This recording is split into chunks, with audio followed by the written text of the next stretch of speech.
kept running into these barriers of, okay, this is what everyone looks at right now, but that this doesn't fit, and how can we make this fit? So we had to pull the skills and knowledge, go into those processes, and then things started fitting together. And then the question is, how do we get people to see it? Well, there's the problem. And I think that's where we have to help, we have to help That's what people we to have to make the do. connection. And because we're not gonna stop doing the skills and knowledge, No. but this allows us to go a little bit further. Well, therein lies the inherent problem with the standards, is that, you know, a teacher in Jetmore, Kansas, are they gonna wade through, they can't all by themselves. It's a little different in Topeka or Wichita or Kansas City, where you might have somebody who understands the leadership and be able to sit down and walk people through it. So of course, that means our professional organization has to try to help Sure. people. But that is the problem. It is a good outcome in terms of direction, but it is the problem that we face in that the response I'm getting from teachers in the schools, quite a few who walk by my office, say, I spent an hour and a half with the standards and I don't get it at all. And so what we've got to do is create some kind of document that makes it easy for people to understand, and then as leadership help. I believe that's not far enough. Yeah. The documents still people read within their paradigm. What they need is, and this is, I've said all the way through the standards, when they put out that first set of standards, I said, you're doing it too soon, you're not doing it the right way. You need to make sure you talk and you explain and you provide examples. You don't stick a whole 100-page document out and have people try to figure it out. Yeah. You and everybody else in NAFME said that, outside of NAFME said that. But with this, and you're talking about our teachers right there, I've been with those teachers in those small schools presenting these things where they start not out all understanding. By the time they end, they say, this is what we do all the time. Or this, every single teacher I've met says, I'm so glad we have the standards written this way, because now it makes sense. Sure. The problem is that we don't present them as specific, like specific skills you have to be. You present them as this is what you do. Look and see how this is what you do now. Let's put these things in the context, and that everyone has their own context that they fit it into. And Now, if you could do that for every single teacher in the state, that'd be wonderful. But that's the problem we have, is somehow we've got to get to all the teachers in the state and help them get to the point of understanding that you're bringing up. That is the problem that we face. so we just don't give them the standards. Yeah. Well, but that's what they've done. Yeah, but we don't have to do that here. We have to get people to think, Right, what do I you agree. do as a relook once you relook at yourself, then let's tie this together. Let's see the reflection in the standards, and then they go, oh yeah, that's what we do. And if we can accomplish that with these, that will help our teachers in Kansas a lot with the standards, the national standards. Good. Well, and then we support it. Yeah. We support it through Within professional service. development, and we support it through, giving examples Publication, and, whatever. and, that Website. type of thing. Just like we did with the previous standards. The previous I mean, standards, you know, just like if you that, except remember- for it's gonna take a lot more Right, you're general, right. big you're picture right, information. right. But you're But right. I remember I the look remember on that people's presentation of- faces yes. when we got Oh, up there man. with those for the You should have first been in time. the I band remember room when that those look. came out. Oh, my So, gosh. yeah. When was that? When the original standards came Oh, out that 9/4. Thursday afternoon, and I went from room to room, but I spent some time in the band room, and oh my goodness, you would have thought that we had just passed a death sentence. So it's always an uphill educational. What I am so excited about this is the possible expansion of the perception of music education. And this can be an even bigger movement forward for music education in this whole country. Okay, folks, I guess we're ready to start. It's good, I'm really glad you're all here. It's a small group, obviously, there may be still some coming. I didn't hear from anybody except the band people, of course, are preoccupied today, and a couple other people commented. Julie's husband, I believe, is the one that chose to back out of the committee. So he told me that, he emailed me that message quite a few months ago already. So it's the only one we've lost, and we still have, I think, 21, 22 on this committee. So from all the regions, we've covered all the State Board of Ed regions. So Now we're ready to get started. National standards are done, they're out there. I'm assuming you've all seen them, looked at them. Okay, I'm not going to spend a lot of time going over them then. Also, as of 2 days ago, I think it was, we were asked, or maybe told, by our director, out of courtesy, we are asking that you inform your district and building leadership that you are on this committee, that you're putting this extra work in. And so that's it. I have a form here for you to fill out, just so I have your contact, make sure, I mean, it's just kind of paperwork is what it is. And then at the bottom here, it's asking you, have you or have you not? And if you haven't, just do it, okay? I mean, higher ed, I don't know why, who you would go to. So, and, you know, John too is in that situation, so do whatever. I mean, but if you don't mind filling that out, I would appreciate it. Okay. Now I'll write down this. And, okay. I have a huge decision to make here. I think you all are aware of the organization of the national standards and how they are the overarching four: creating, performing, responding, and then connecting fits in there in music in a unique way, okay? And then the enduring understandings, which is what we really want. Not all kids are going to be musicians that attend music classes. And so what we would like them to begin obtaining during the short time they are with you is an understanding of the value of music. And that's what those enduring understandings are. And they're called enduring because they're intended to stay with kids beyond, into adulthood, beyond school. And in the past, the 94 standards focused more on elements of music and the specific facts, the details of music and how to perform well, which is still valuable, and it's woven into those enduring understandings. But kids don't always remember those things when they go beyond. But they will hopefully remember those deeper understandings about the value of music in their lives. End results could be a higher appreciation for community music performances, attending music performances. TPAC, for example, here, Topeka Performing Arts Center. Hopefully they'll attend more of those types of events and performances in the end, because hopefully they've obtained those deeper understandings about the value of music in their lives. Also, financially supporting the arts in their local community is another good outcome, hopefully, of these, if we can help kids develop these understandings. That's the purpose of these national standards. From there, it goes down into the performance standards, which is more specific and more detailed, as you know, because you've all seen the national standards. But that's kind of a nutshell description or explanation of why these standards are written the way they are. Now the issue is to look at what we have in Kansas right now and maybe do a mapping, a crosswalk, call it what you want, of how we can fit those to meet the needs of the national standards. Because we have to have them aligned, period. State always aligns to the national. So the other option is to just simply adopt the national standards and then create resources. For example, a scope and sequence kind of thing, or create benchmarks for those standards at the national level that can then be used by teachers to help guide them in developing their curriculum. So when it comes to the state board, I guess if that could be a question you have, I don't think the state board is going to object to whatever we do. We went through it with theater already, and they unanimously voted in favor of the national or the theater standards. Theater did not adopt, and the reason why they did not adopt is because I was charged with getting that work done.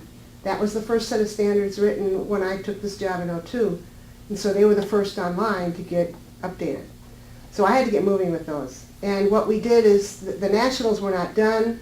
They were like halfway through the work at the national level with the theater standards, so theater teachers worked very nicely and very well and very cooperative in adapting what Kansas had for theater standards to align them with what the national was moving toward, if that makes sense. Okay, so those were So the adapted. theater standards are They're in complete? line with the national? Yes, they are, absolutely. The current. Yes, Current. and I have spoken to the leadership at the national level with theater in person, and I explained that to him, what we did, what we had to do here. Other states have done a similar thing. I mean, some states just renewed their, or revised their state standards just before the national started, or they were just finishing it up, or they were doing it during the process. So every state out there is at a different level. And there are some states that are going to adapt, some are going to adopt. So it's all across the board. But I think our focus is what we need here in Kansas. What do you guys need?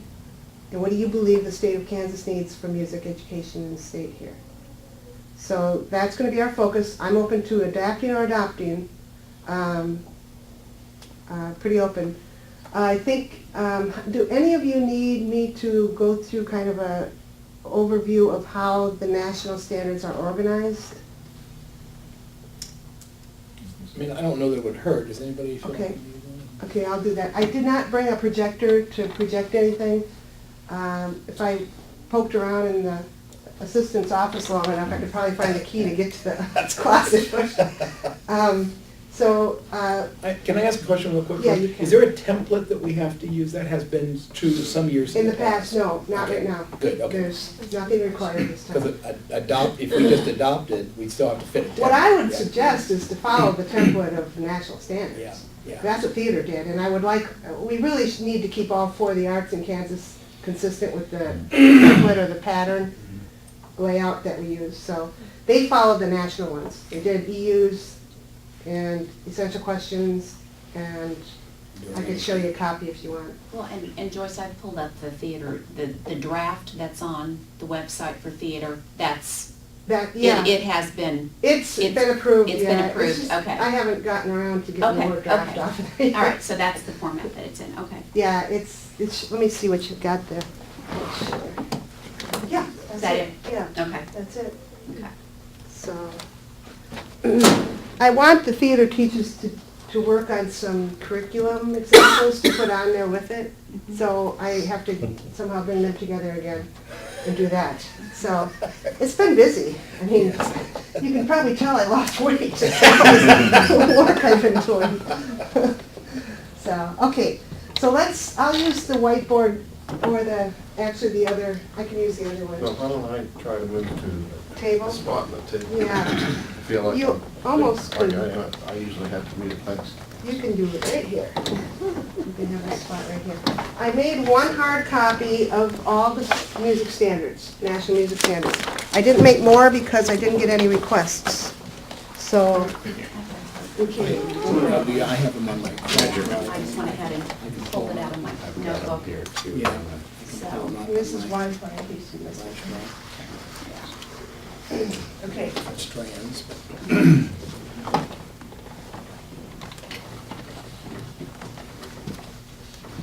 Okay, starts with the processes, and there are four. Creating,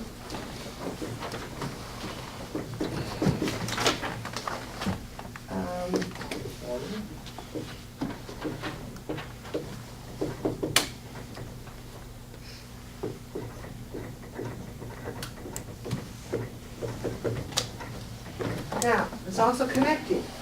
Connecting for music is interwoven, correct, Fred? Yes. All right, good. Connecting for the other three is a separate process, okay? Then, what we have is enduring understandings. I'm going to put EUs. How many are there, Fred, total for music? Oh, I don't know, I don't pay attention to them. Yeah. There are 4 levels under creating, but. yeah, I but could I don't actually. know about the entire 1, 2, 3, 4, 5, 6, 7, 8. No, I'm sorry, 4 enduring understandings under creating.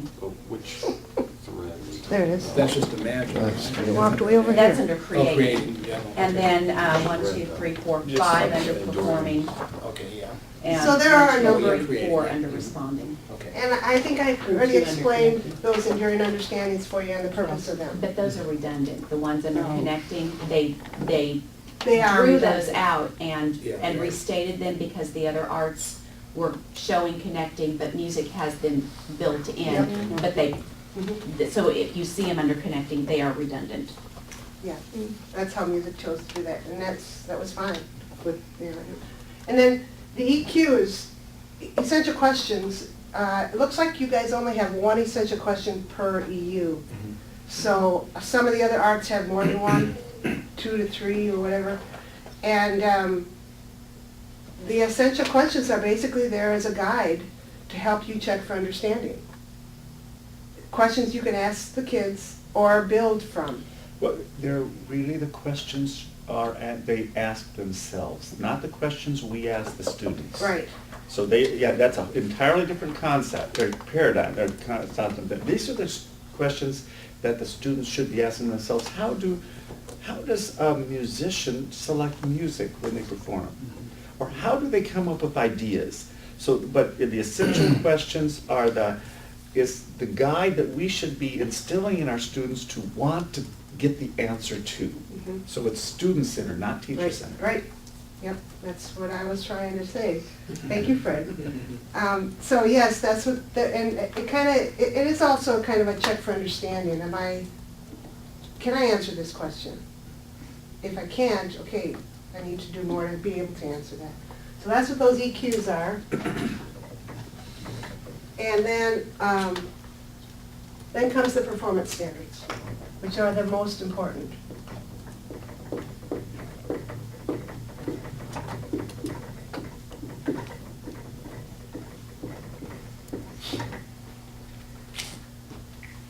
And they progress from pre-K through high school, becoming a little bit more challenging every year. Performance, think about the word performance, it's what a student is able to do in a sense, know and be able to do, like our traditional standards have always been. The definition of a standard is what students are supposed to be able to know and be able to do.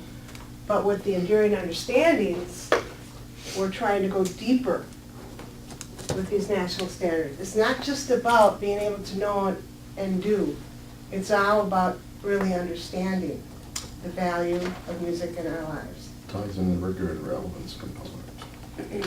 It does what, Craig? Ties in the rigor and relevance Yes, it does. component that we're And those, rigor and relevance, are 2 of the 4 areas that the State Board of Education is focusing on through their goals. we call it the quadrant D. Okay? 4 quadrant, yeah. Yeah, the 4, okay. Trying to good. push as far to the quadrant D as possible. Mhm. So that's why, again, I think these standards line up so nicely with what the State Board of Ed is wanting in preparing, or hoping to prepare kids to be college and career ready. These are good standards for that. But again, how we incorporate these into the state of Kansas music standards is going to be a decision we will be making between now and June, and working on it between now and June. So, any questions about this? I have one more thing here I did for you, and I'm going to hand it out here. I took the pre-K Kansas music standards, and I put them in a little table here. And along the side here, I put the 3 processes.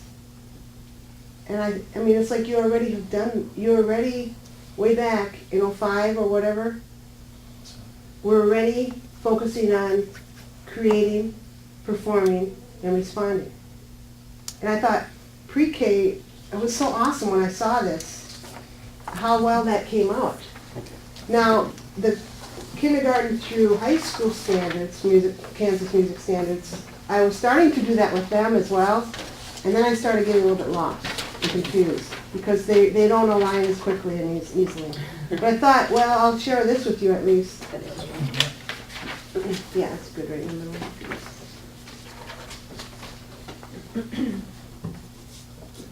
See, standard 1 is performing. Standard 2 is creating. And everything with improv is about creating, to my understanding. And standard 3 for pre-K was responding to music, and then understanding music. And I didn't put connecting there because I didn't know that necessarily, because of the way the nationals are.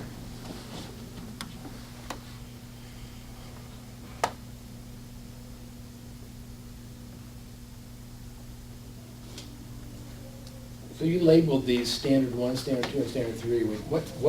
How are you using the word standard in that? Are you just using that as, is that what we're calling the national? No, that's word for word right out These are here. the old, in the. These are the old Yeah, standards. that's for the Okay. pre-K Yeah, we standards. Because when I think of the national, okay, Yeah, no, pre-K. and they're- And some of It's you- pre-K, of course, now I Yeah, understand. some of you Sorry. might recall that we're on that committee back in '05. Yes, That we did pre-K a little bit different. right. Yeah. And in the from- national standards, Yeah. pre-K was different. Okay, Yeah. okay, good. But those emulated the national standards. They were just, They did they were that. only part of That's the, part of it. of rest the is not. K-12 national standards. They pulled out the ones that they thought were appropriate for pre-K. I was there. Yeah, and that's why like singing and playing, that's what caught me off guard. Singing and playing are together, but that's true in the pre-K. In the K-12, they're actually two different standards. Right, So, they yeah, are. That's Yeah. what caught me. So I'm gonna say one more thing, and then I'm gonna let the discussion open up here. The last thing I'm gonna say is that what we could do, is we could start this today, is get a bunch of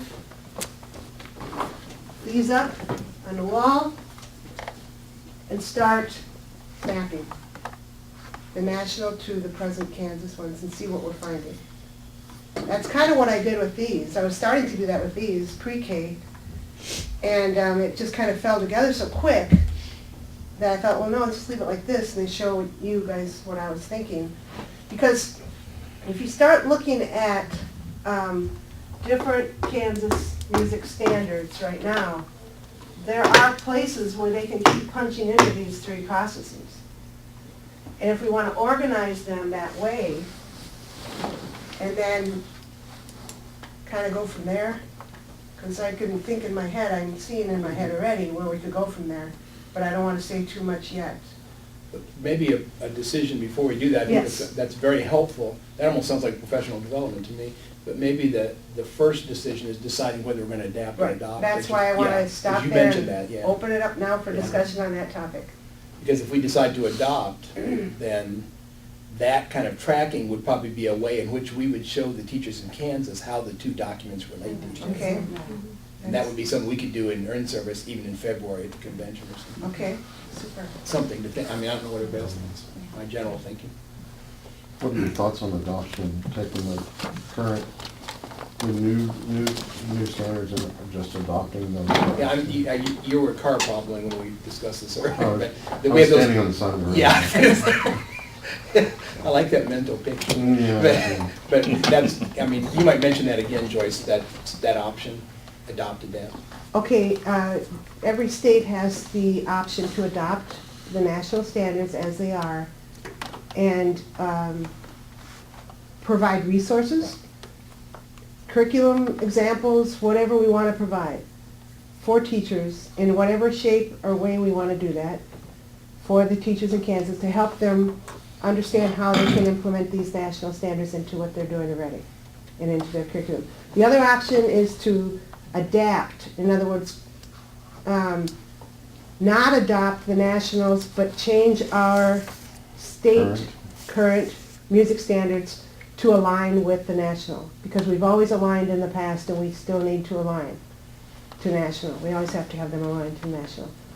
So those are the two options we have here.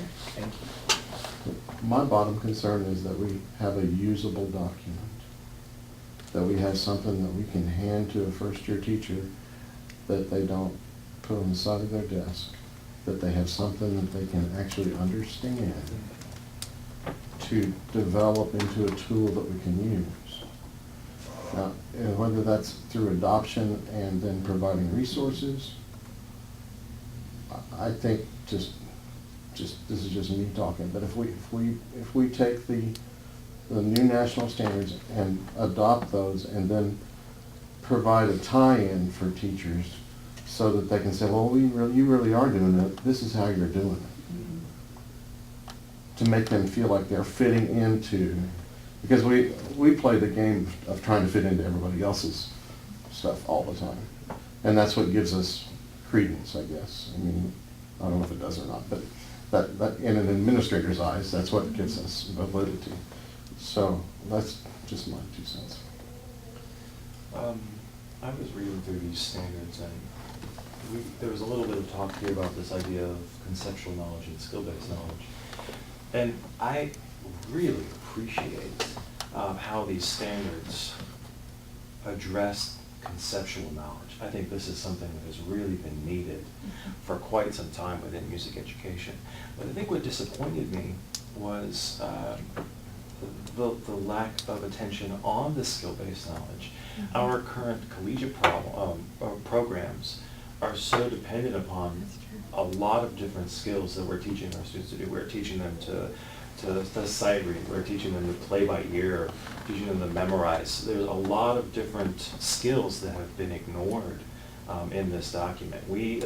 I love the composition and improvisation, but in nowhere is anything about sight reading or playing by ear, for example. And we have been emphasizing these for so long within high school, within collegiate programs. I think I would say adapt, just because I want a little bit more of that element to be put back into these standards. I love what's happened here conceptually. Let's go with it. But I would also I don't want to get rid of the work that was previously I done. think what you're saying, and I would say, I absolutely agree with what you're saying, and I agree that that is one of the things that I wish would have been put in there. But I think what you're explaining is adopt, clarify. I think you are. So, yeah, that's. I mean, if we could provide documents or assistant to help people make that connection. I'd like to add more, a different word to that, instead of add additional things. We need to enhance. Okay. Bring these in here and put the missing pieces in, so it's not, here's the national standards, now here's the professional development. Yeah. Here's the national standards with everything that was missing. And missing isn't the right word, Yeah, it's it's not all right. there. It's there. It's But it's inferred. not, it's And that's the inferred, and we problem, I don't think. want to infer it. Right. The thing I think so strong about this is those processes are immediately seen as this is what we do.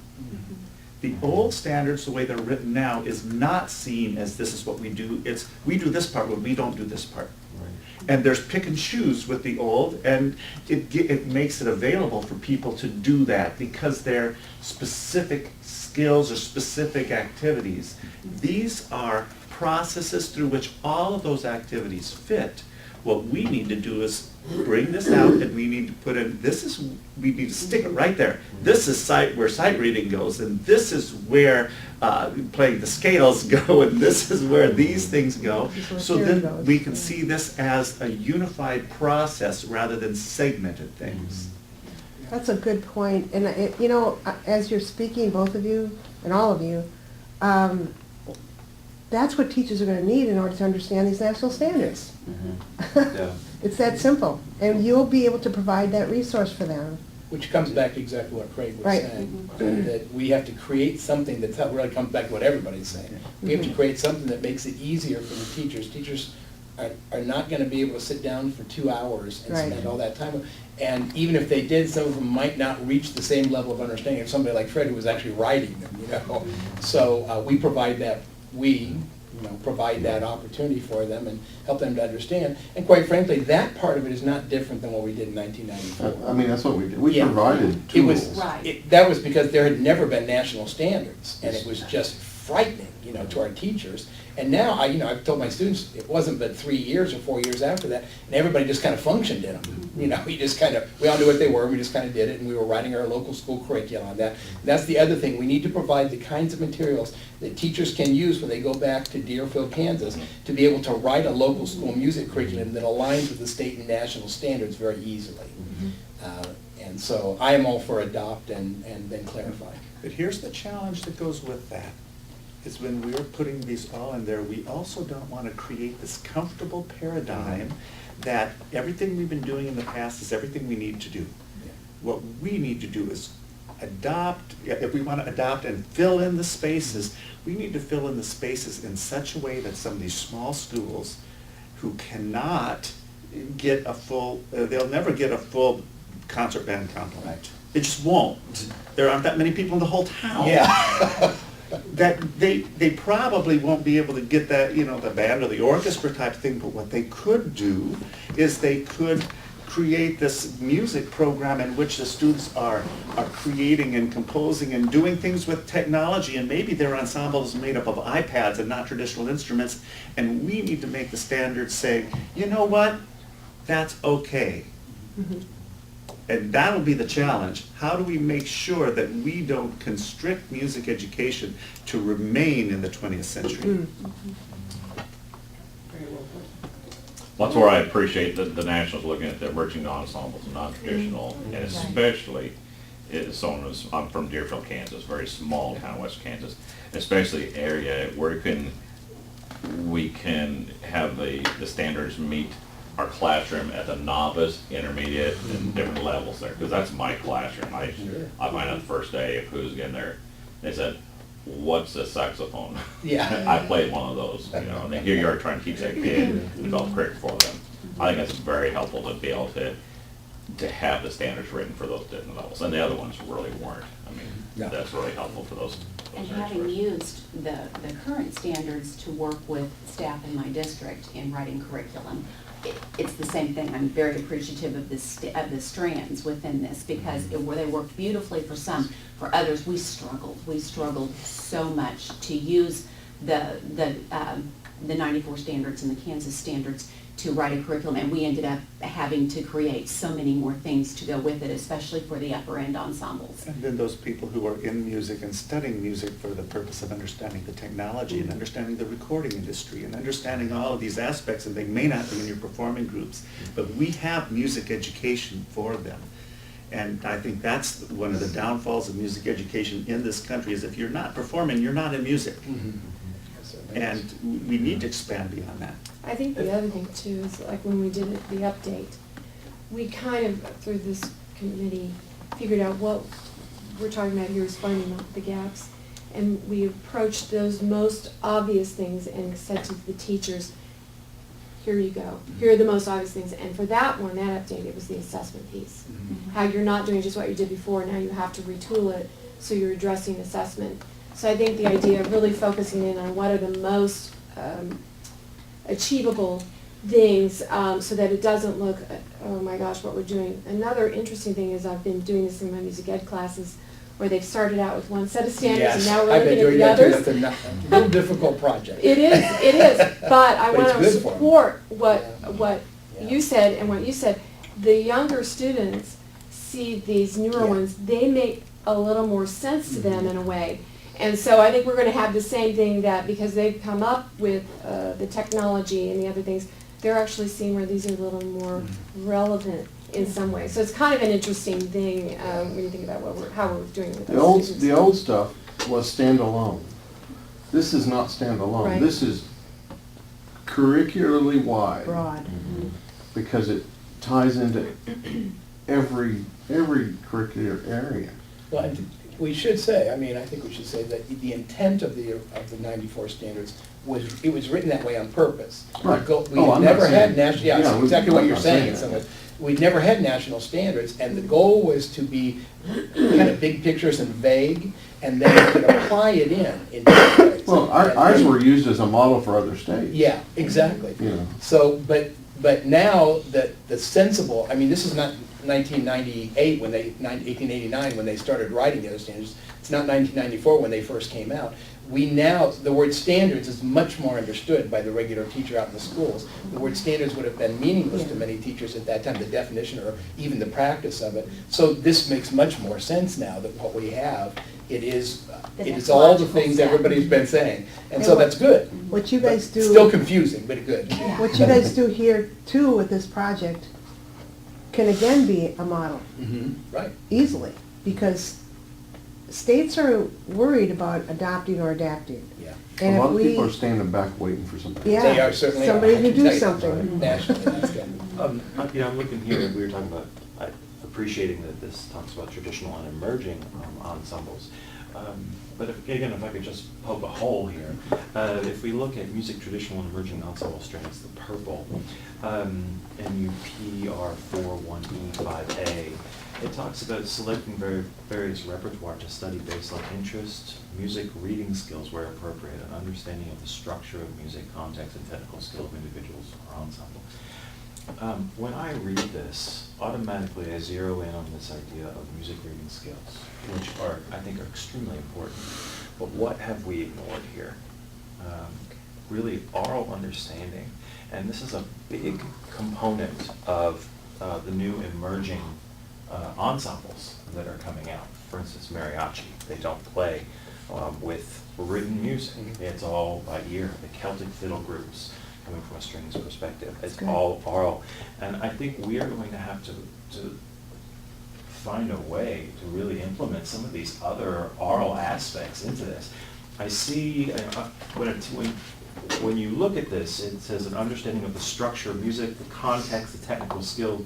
Yeah, but the teacher is automatically going to zero right in on that music reading skill, and it's all based on reading. You have hit the very thing that I've been Yeah. fighting for Yes. a long Yeah. time, and many people did, everywhere we bring this up, is this aspect of selecting, the very first step. And there's not just that point, that aspect of selecting in relationship to written music. But there's the other aspect, is what do our students really do in ensembles? Right. They don't necessarily select the music for the ensembles. What they do, we give them the music and they select the parts that they need to practice on. They select the stuff that is difficulty, or that's what we want them to do. What they needed to do is to write that select part differently, and I suggest we go and rewrite that part to make sure it is allowing students to be able to select the way we select an ensemble, the way they select when they're composing music, the way they select if they're in a rock band, Right. and they're going by listening and selecting. We're going to copy this much of it, but we're not going to copy this part. We're going to change it and make our own.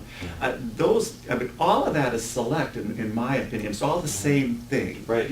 And Just needs to be addressed. Well, then we're writing. If you look at the Model Cornerstone assessments, we have broken their rules, and we have added those options as possibilities, and I believe that's where we need to do that here.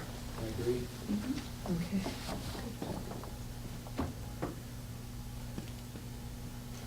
Let's talk about create. Yes.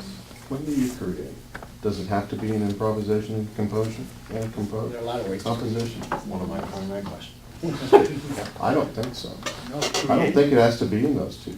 I think it can be a piece that's already been created, but we go back and modify that creation, thus creating something different. That's arranging, but we also create, the way we create in an ensemble is sometimes through arranging, is sometimes through modifying, but it's sometimes taking the notes that's written and adding a bit of accelerando, and adding Expression. adding the dynamics that aren't there. That's a creative aspect also. And this, I do believe, the create here allows for that, but it isn't as clear as we need to make Right. it. We need to help. I agree. I just wanted Because to we bring don't that want up this to be a because that's portion where important. teachers choose not to do this. We want it to be something that is. Because we people help are make it- scared of composition, and Yeah, people are yeah. scared of improvisation. Because, heck, I'm an oboe player. How many improv oboe players do you know? I think it's because we don't understand how to use the word and what It's, it's. yeah, we think of it, typically improvisation just belongs to jazz and nothing else. Yeah. Well, that's not true. It's not true. It's not. But Not at here's all. the problem at that. This is because we have put the parameters of playing an instrument and playing with an ensemble. Take that parameter away from it as an oboe player. Take the ensemble away, and taking the scales and making up your own etudes and playing with it. Absolutely. So what we need to do is get ourselves out of this paradigm we stuck ourselves into, and our kids here's the other thing, is we're afraid of it, Mhm. because we were taught you have to learn how to read music, write music, and learn the theory before you create. Our kids, in today's generation, they create before they know all of this. And the problem isn't how do we make this fit into our schools? The problem is how do we change ourselves? And how do we let them put it in there when they want to? Yeah, that's it. I think we've also missed this idea of imitation. We think a lot, you're absolutely right, we are creating first, but before creation came imitation. When we're imitating our parents for speech. I mean, you guys have heard all the arguments towards imitation. I would like to see in this novice area for Create a little bit more about imitation so that teachers feel comfortable teaching their students to develop the syntax, the musical syntax, in order to help their students create.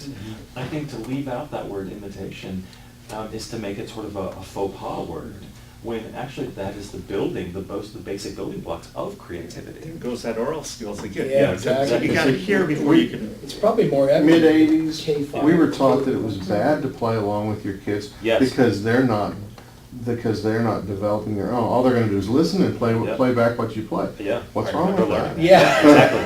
If you play as good I as. play pretty good. Yo-yo Let's Ma. do it. Yeah, not a bad thing. One of the things But- about this creating thing, and I have a student who's doing an independent study with me, and she's been looking at these, and I'm sure this has been discussed in other things, is she did a great job of talking about this in relative to the critical thinking skills. And she did a lot of alignment with that, and she took Bloom's, and she broke out of the language, the music language that we were using, and she started using more of the Bloom's upper taxonomy, which we all know what those are. And did some really cool stuff there, and actually broke out of the paradigm. And she's from Russia, so maybe that's part of it too. I don't know. She's redefining it, and I'm like, wow. But I think that, if you say creating, we also have to think about those essential understandings. If we also can say this hooks to that critical thinking kind of thing too, for those essential understandings that move beyond just what are you playing or what are you doing, but how you're taking this and doing different things in your life beyond music. I think this is the one that we can really hang our hat on in that direction. Might I suggest also that one other thing to consider as we look at this and this creating, but also overall, is that if we would return to or continue to use a standard set, I shouldn't use the word standard in that sense, a common set of music concepts, music elements. In the original music curriculum framework that was written so many years ago that Marilyn Killing oversaw, that really could be used as a template for writing a local school music curriculum, which I think is a helpful document too, but that's another day's talk. So, but if we have the music elements, that we create, we have a Kansas list already, but we could discuss it. I think that's a way not only to talk about some of these issues like imitation and that, but it's also another way we can tie into teachers because the elements are comfortable words for many of them.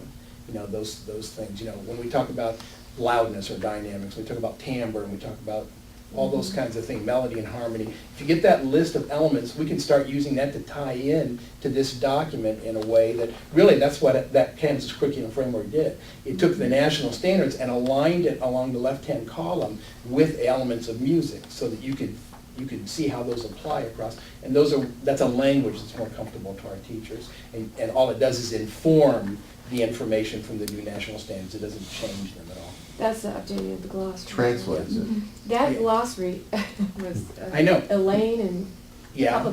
we got more. I know.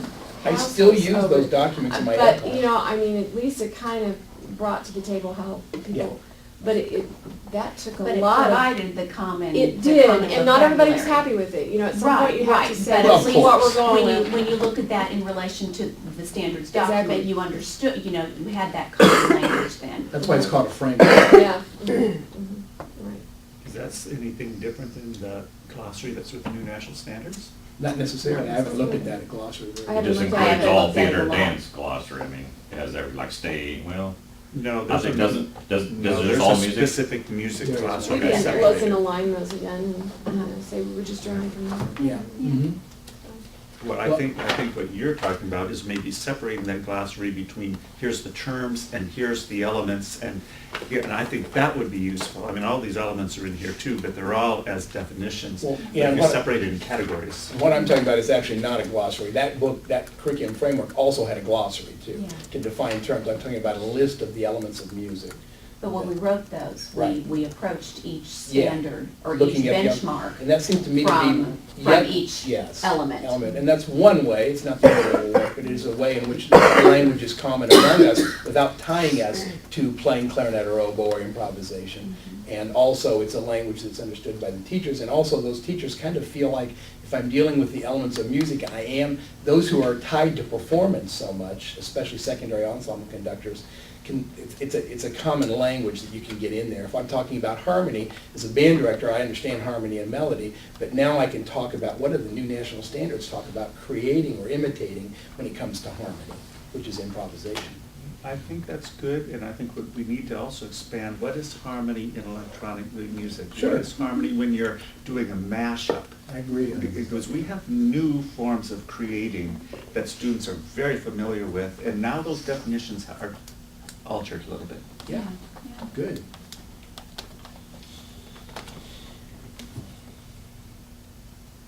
I'll throw out one thing that I've been thinking about too. Anyone who hasn't spoken yet, Oh, I'd like to hear opinions. Oh, Great. another thing too that I think, I've been having my students do more and more practicum teaching at the middle level.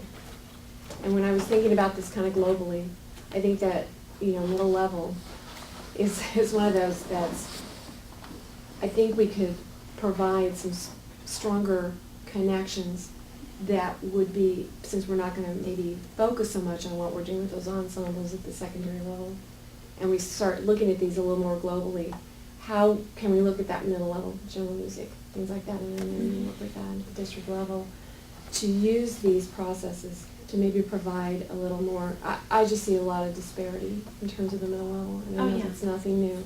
And this might be a way to, I'm just starting to get my thoughts around that, to look at that Right. and bring in some middle level people to help with seeing how we can make this more applicable to that area of music. What do you think, Martha? I wanted your thoughts on that. Well, and I mean, and that's because we have kind of these two different philosophies out there when it comes to middle level. I mean, either we have, general music that we're offered, or we have ensembles. the ensemble, Mhm. and I mean, and I'll just speak from Olathe, that we had to make the choice. Yeah. We had to make the choice. When we moved from junior highs to middle schools a few years ago, I mean, we had to make the choice, do we keep general music in our middle schools?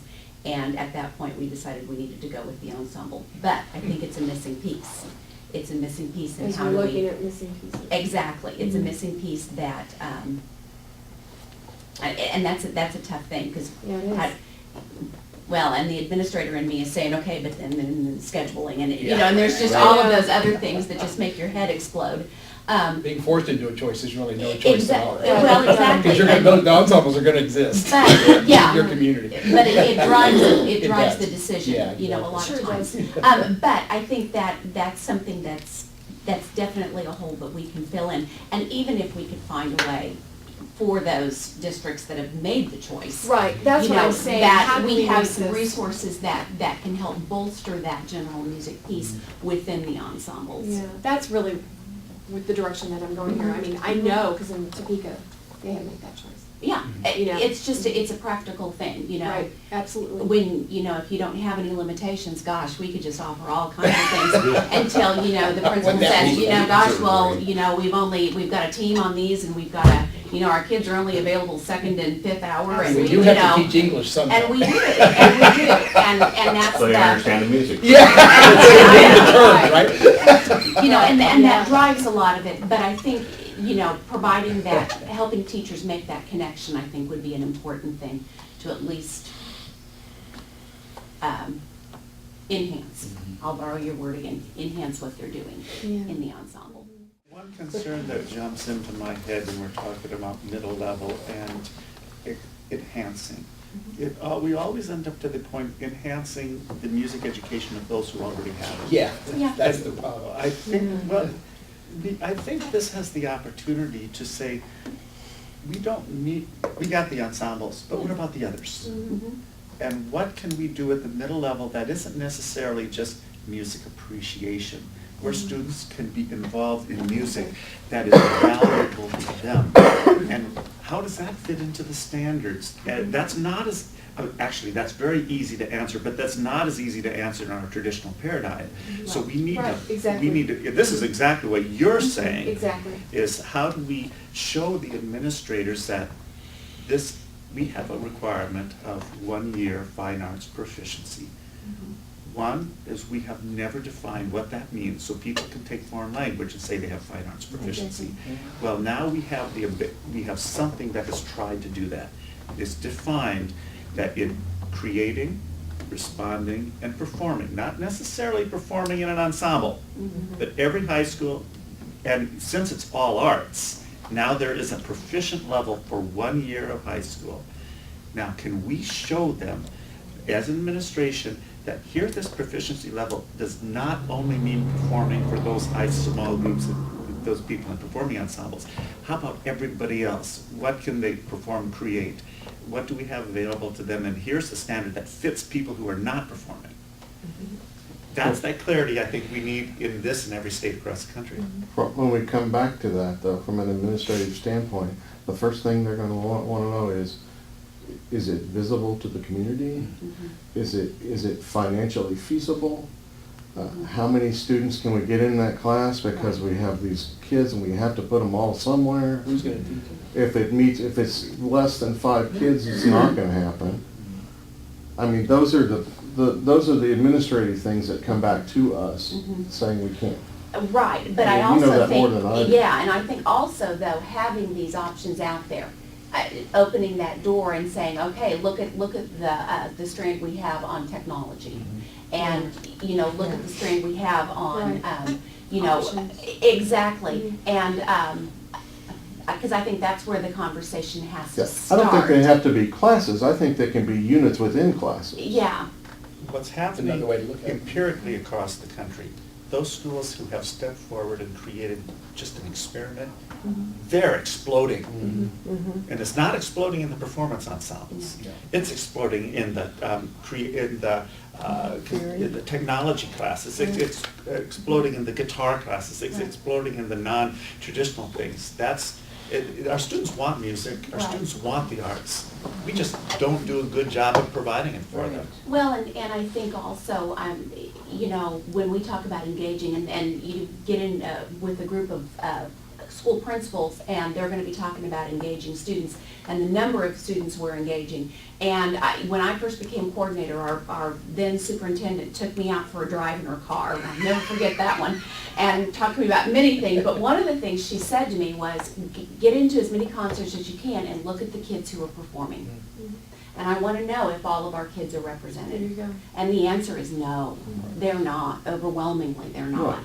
And so these kinds of, because the large ensembles isn't necessarily something that is a part of what all students are comfortable with or appreciate or want to do, and so we're missing a big old group of kids out there that we could pull in with guitar, that we could pull in with technology and that type of thing.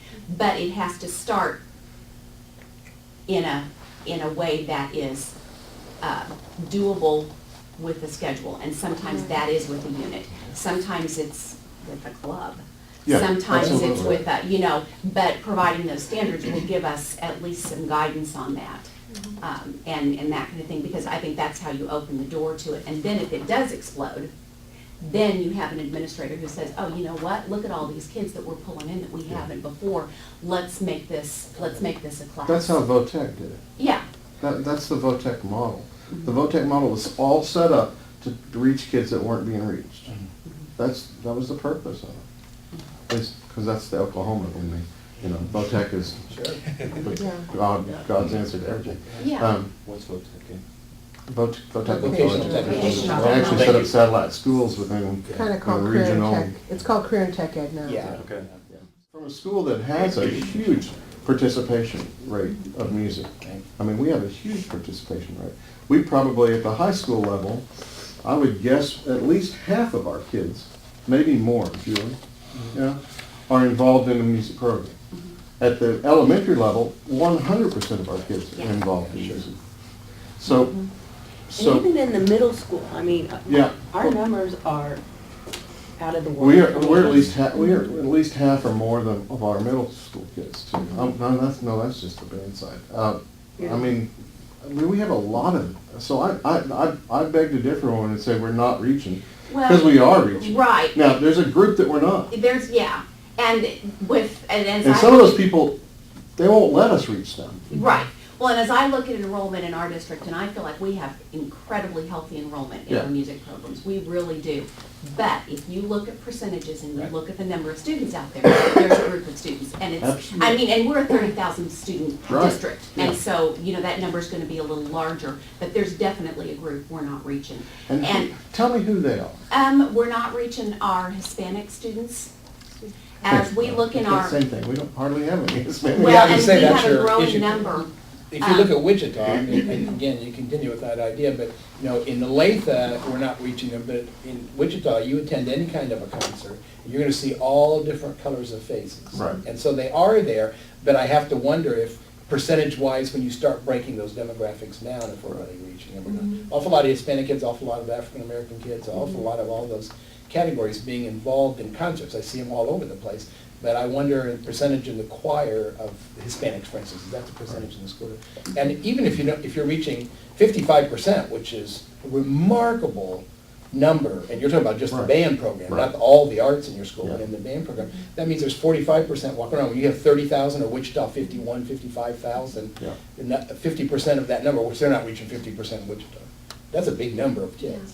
It is. So anyway, I'm I think just the trying to point's figure made. out We all who they agree are. with it, so. But that stretches out, when I hear these discussions like this, I'm in a community where I have to go get all the kids. Right. Yeah. I don't have, Or you don't have a I have to- program. Yeah, Yeah. Right, exactly. right. And that's why some of those other ensembles have come out there. However, I think I've investigated enough, especially in mariachi, and seeing how that works and getting students in there, that we don't do what some states have done, and that's create a track. You're creating railroad tracks instead of highways. Get the kid onto the highway, some way to get them on the highway. And the highway is our traditional ensembles. I mean, the kids I have in mariachi, and the kids I have in guitar class, those are kids, eventually I want to see them in those, have a pathway, those traditional ensembles. And we may not get them all, and the kids have been better for being a part of those programs, but to just develop a track, that concerns me. Because I know how, in investigating, working with mariachi music, and we actually do use written music. It's written music, but there's only so far I can take them with music and music literature that I can't in a traditional ensemble. Well, and you're using those I mean, obviously you're reaching those kids, but you're using that to build a relationship with those students and get them connected. Yeah. And then once they're connected, And to me, I really look at the path that, okay, those are the kids I have at a novice level, and I want to develop them down. They may not get to that proficient level, but they're going through that path, at least they have a path. It doesn't stop saying, well, I haven't taught you anything else, so, yeah, this is the end of the guitar class, and now they have no option to go on to You the know, traditional I ensemble. picture what you just said also in another way. Think of how limiting we are with our traditional programs. And and if you really stop and look at it, we're doing all this type of music, it's all the very same thing over and over and over and over. How much time do they really get to expand on the rest of music education to the point where they do this band stuff all the same way, the same type of music, the same type of getting ready for contests. So when they leave the program, they're done because they can't do it if they don't have an ensemble or they don't have someone to put music in front of them, they can't do it at all. So in what ways have we really, in our great successes, we've limited their music education? And I think we can look at these standards and say, let's expand the mariachi thing. So they're doing, in mariachi, they can do so much more. They can explore the ways of taking mariachi, and what if they would add technology to their mariachi and create something new that's never been created before? And now they would start combining together, and they would the Goes on and sky on, is yeah. the limit, you know. I agree with Fred, especially on the guitar aspect of that too, is getting kids in that guitar ensemble playing and have them now it's connecting, making a connection back to their music. And that's gonna evolve, where they're at now with their music, what they do. That's difficult to do from the trombone section. I'm And make it connect to thinking, that. I'm thinking of two students and how we can, see, one is a young man who graduated from Shawnee Heights last year. He was in band almost every year. He loved it. That's what brought him to school, basically. And he graduated, and now he doesn't know where to go with his life. He misses his band involvement a lot. And he's actually working at the theater over on West Topeka right now. He does different things there at the theater. But the other person I'm thinking of who's running into the same issue is my niece, who's been in music, instrumental, all her years. She graduates this coming spring.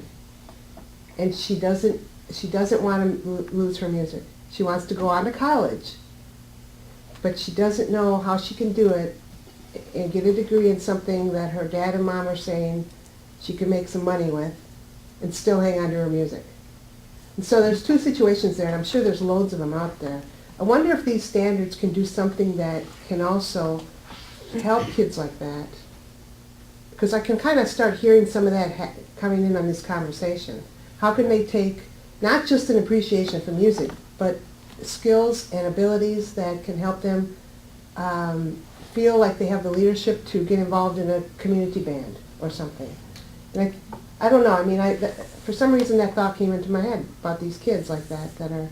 We've developed our Triumph chapter as a way to involve students in the community to serve others through their music. Whether it's playing at nursing homes, whether it's being there to play some song when Santa comes, lands in a helicopter. I mean, Or the new Walmart opens or yeah, whatever. we have tried, Yeah. we're looking for community service aspects and trying to teach children to serve others It's good. with their talent.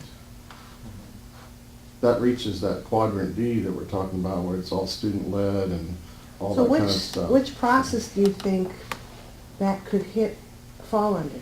It falls under all. If I connected, maybe, yeah. Maybe, I mean, but again, that's one of those loopholes or those that I think you guys want to fill in. Well, when- that's the perform. You know, so how they that perform and present that, and the thing is important to get the rest of that thing is they don't have to always present in a concert hall. Okay, good. Right, but it also touches on this, again, this oral skills section, playing by ear. Being able to It's down step fifth away, floor. go out Just go into the down community one and just down play fifth. something that's already stored And then as a you'll see it in mental the hall. representation in the cognitive mechanism.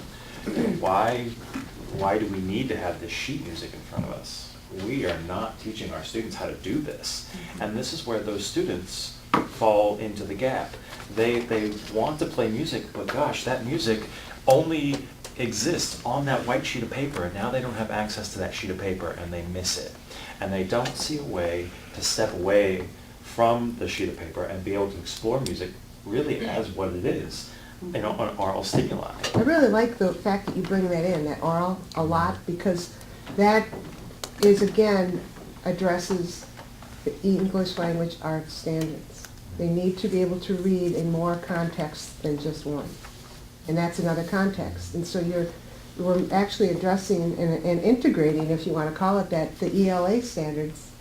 And they were integrated and incorporated into these national standards all along. So they're naturally in there now. From the elementary perspective, I like the fact that it provides a whole lot more accountability to the student. However, from the elementary perspective, we like a lot of control. I just like the open-endedness of it, that the students really do have to step up. We need to provide the opportunities for them to demonstrate that leadership and make some choices. However, I do believe as an elementary teacher, they are going to want those resources because it's very difficult to give up that control. Right, because it's that open end, but with parameters. It's guidance, guided With- learning. Yeah, It's guided yeah. learning. Exactly. Well, and I think if we go back to, I think the initial purpose or focus of the new standards, it's developing deeper understanding and music literacy and independence. Independence. You know, and that's that letting go, and that's a big old paradigm shift for everyone. I mean, when we talk about the selecting thing, because that came up in Nashville a lot. People talking about the selecting and whoa, what's that gonna look like? Are the kids all gonna select, you know, all the stuff, all, you know, and Frozen. and, you know, it was the panic and. But that's the same fear we had for the first national. Exactly, Yeah. So exactly. and we found a It's successful like, way. it's a paradigm shift, and we have to be able to walk people through it. So adapt or adopt. Student-driven and unpredictable set. Right, right, I mean, that's the ultimate, that's as far that way as you can go. yeah. Well, yeah, because ultimately, we want the kids not to need us anymore. Right. Yeah. And that's a tough thing, though. It is. I mean, what do you mean you don't need me? What's my purpose in life? I just then? assumed most days they didn't need me. But they Well, always but- do. Yeah. I want them to love me, but I don't care if they need me or not. So again, I guess we come back to the question, adapt or adopt. We really need to answer that question. All the things we're talking about are great The professional most, development things. what I'm hearing is adopt. That's what I- seems like I'm hearing from That's people. my vote. I With- think Adopt adopt, and and fill in. then we Clarify. clarify And with, provide resources. right, with some additional resources. And then the next step to that is we provide professional development Right. to support that. Okay, My thing with Go ahead. adopting or adapting is just the structure of, particularly the K-8, where it is stringent into grade levels. That I don't care for so much, because Okay. I've been in my building for a long time. My kids can maybe go farther than what that grade level says you they can should group do. those. You know, right, and that's what I would like to see us Yeah. do, is to group it more like Maybe it give was. it, like but the the previous. nationals are intended to allow you to group them already. Right. So if we want to clarify that, maybe Yes, in that state clarification would resources. be Well, and I do think that's part of the professional development too, Julie, because that's, you know, that was one of the things that scared everybody on the old national standards. When we first passed them out was, I have to do what? You know, that kind of thing. At what grade level am I, you know, because they were, even though they were grouped, you know, I still had 9 through 12 to deal with, or, you know, K through 5, 4, or whatever, K through 5. So, I think we have to keep reinforcing the fact that these are standards. They are not curriculum. Right. These are standards. We kept Right. saying that over and over in '94. These are standards. These are a national goal that we suggest, we as a profession believe that we should be working toward, and there are great ideas on how to get there. But if I see my kids every day for 50 minutes in groups of 25, and the teacher next to me sees their kids once every other week in groups of 50, we are not going to be in the same Right. place when we get to the end. So they are standards. And then we use them to write in local curricula, which develop into what you want to be able to accomplish in your classroom. Right, which meet the needs of your individual Yes. building and your situation. And all of that is good, makes sense, and flows Yeah. naturally. And how does this tie into our evaluation process? Teacher evaluation or student evaluation? That's, Teacher evaluation. Just How nice asking. is the National has been kind of doing some of this stuff. They have got- complete Connection books. with- They've got a You would- very you good would- do we resource. do one thing here? I want to come back to Craig's, because that's kind of a different topic we're Yeah. getting into here. This group that is not here, we're recording this for their sake, in a sense, and ours too, if we need to look back at it. Is there anything, because this group is going to have to make this decision, and you are making it, and that's great, because you're here, they're not. But is there anything you want to say to them? I think we've been saying it, really. Okay. I mean, that's what I feel. Okay, all right, I guess this group makes a decision. If they have anything to say about it, they have to deal with it. Okay, Craig's topic on teacher Oh, or wait, evaluation. the student growth measure portion. And I think that we have to make that a practical part of what we're going to end up doing, because that's something every teacher has to do. How do we make that, as we develop these standards, is there stuff that we can do to make that easier for people to understand how to use this document? in that student growth measure Well, process? I mean, and that comes down to, assessment. Right. And, developing effective assessments. Which drives instruction. Exactly. I think that, and what Mike was saying, NAFME has come up with a couple of really, really good documents on teacher evaluation. There's one on general music and then there's one for ensemble. And what's really nice, they've kind of adapted that to the Danielson model, Right. but they've also shown, kind of what that looks like and mapped it to the Marzano model and Right. mapped it to McCrell and that kind of thing. And all those models are so similar. Exactly. But I think the strength of the document, number one, is it provides a foundation for a really good conversation between a music educator and the evaluator. Right. Within there is those opportunity to learn standards as well as, what should we expect from curriculum in our district, what should we expect from facilities, from staffing, from equipment, those kinds of things. But then the other piece, there's a really great rubric. And then the best part of the rubric is the watch fors. There's another, on the next page, there's a list of, for this administrator or whomever is doing the observation, what's this look like? Now tell me where this is. This is, you can look on the NAFME website. And it's a for purchase document. Yeah. There's but it's It's really helpful. a teacher evaluation workbook. And it comes in 2 volumes, Uh-huh. 2 sets, you can buy them separately. I'm glad. you did Right that. now, the look fors, I think, are some of the most valuable pieces, and I've shared those with the principals. For an in my- administrator who doesn't Yeah, know music. exactly. This is what it Which looks is like when you see it. 99%. Yeah, which is, Well, yeah. the other piece though too is it's a good professional development tool for teachers. Yes. So that they have that common language, and so they also, They know what to speak to. Yeah, exactly. To a They know, principal, say, yeah. this is what you are looking for, and this is where it is. So I Okay, think. sorry, that was a way off the top. No, it's not really, in some ways. We're gonna- I think, Well, we're creating who's gonna use this yeah. to help us. So it seems to me that we need to assign, I think this conversation is very helpful. I would like it to see it be more practical by us making a decision to adapt or adopt. And then if we decide one of those two, then we can actually use this conversation to be more specific about writing things down that we're gonna do to clarify. Maybe create some categories we're gonna clarify, and I don't know what the way we'll go is.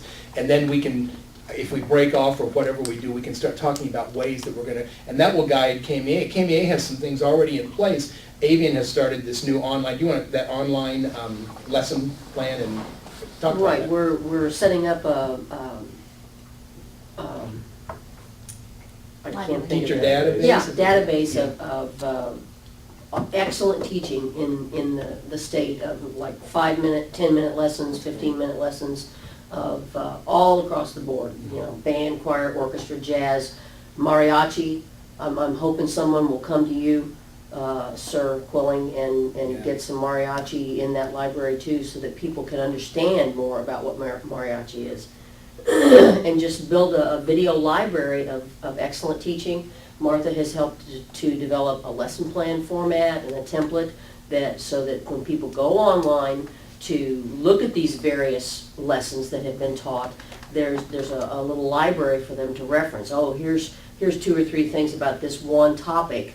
Let's download those and look at those and see what we can learn from that. So that hopefully, as the library builds over 5 to 10 years, it can become a staff development resource for those teachers that maybe don't want to go grade writing at a particular staff development thing that their district is having. There may not be enough music teachers to have something separate for music. Right, sure. And this would be a viable resource for the music teachers to actually learn something about their area. So what I'm hoping as we go through this process, the very beginning of it is that we're going to be able to, by the end of the school year, start modifying Martha's template so that it will Yeah. tie directly to the new Because state right now it standards. ties to the old, Yeah. and so, And yeah, then we need to. tied to these assessments that Fred is putting together, using some of these assessments in the actual assessment of what's going on in that classroom. Teachers will see how those are used, and that's just one resource. There are many resources that KSDE and KMEA can provide out there, and I think that's what we need to start. We need to decide categories and ways in which we're gonna direct our informants of the teachers in Kansas, and then talk about ways that we're gonna do that within. But I think adapt and adopt is probably the first question we have to answer. Let's Show thumb. You wanna do a show of hands or something? Well, to- I think- this is kind of a, Yeah. unless, it's not a yes or no, it's a I'm adopt, making this try. if you can live with adoption, if you're so-so with adoption, or if you're really against adoption. What do you think about that? You wanna use that system? Consensus building? Yeah. Let's- Consensus building, Adoption. Let's go, adoption. Adoption it is. Okay, Can I ask one more Yes, quick you question? Where are we at a timeline with right KSDE? now- No, I'm not talking about oh. that, I'm talking about KSDE adopting. You're saying June, is that when you're looking to bring June them? is really what we need to do. Okay. That's I when think you we finish need to And up. make that our goal presenting them to also. the state board in June Yeah. And then they is go out for fine. the voting. So we'll present them in June to them, they will vote in July. Yeah. That's how it usually works. And I'm pretty sure June, Nick, do you know if the state board, they should be here in June. Yeah, they're here, because so then it'll definitely get on the agenda. I can get it on the agenda now if I wanted to. So, but yeah, we have through May Okay. to work. And I do think we need representatives at both those meetings or just one? We Or- should have them, I mean, you don't have to have them at both, no. We just need representatives, as many as want to be there for the first meeting. For the first meeting, right? June meeting. Okay. July, I basically just have to step up to the podium and say, what was your decision? Yeah. You know, I put it a little more official than Is that. actually but- agenda consent kind of thing? So it's a consent agenda in Yeah. July, but it Yes. goes on like a future action kind of Yes. thing in And they June. can pull, Okay. they can pull it from the consent agenda to discuss it. And the other reason why we really need to wrap it up then is because the budget's, again, done in fiscal year. Well, I next think June. it's, we need to do it for a variety of reasons. I Yeah, agree. okay. I It's think just we as time a to get it committee done. need to Great. get it done. Teachers in Kansas need it done. I mean, there's a lot of reasons to Mhm. get it done by Yes, that. a lot of districts are asking, Right. where are they at? I'm hearing it already, you know. Okay. I have been recommending, I bet I've said it 10 times in the last 2 weeks, I've gotten calls from former students who are saying, we're just getting ready to rewrite our curriculum, can you help us with it? And I said, Yeah. wait a year. Yeah. Wait That's a what I'm telling year, them. because they said, we need help with the national standards. I said, if you'll just wait for this state document, you're gonna get some help on how that can work, if you just hang on. So they've been delaying it, waiting for this, just Good. like we delayed waiting for Right. the national standards, which is Right. good, I think. Yeah, that's I think it all is working out very well. Delaying in a way? Yeah, delaying in Wichita too. So So Wichita if we're at- decided to delay. If we're at a point, we've got the decision made, now, what do you think? Should we start doing some mapping? We can come back together and decide how we want. How we wanna proceed with Right, that. process. Yeah. because you might want to, I mean, being able to break up elementary, middle, and high might not work. It might or might not, yeah, Okay, we'll know so- once we get some good. things All kind of right. down. I Sounds think, yeah, we perfect. need to Great. figure out what it is we're gonna. Good, this is very exciting.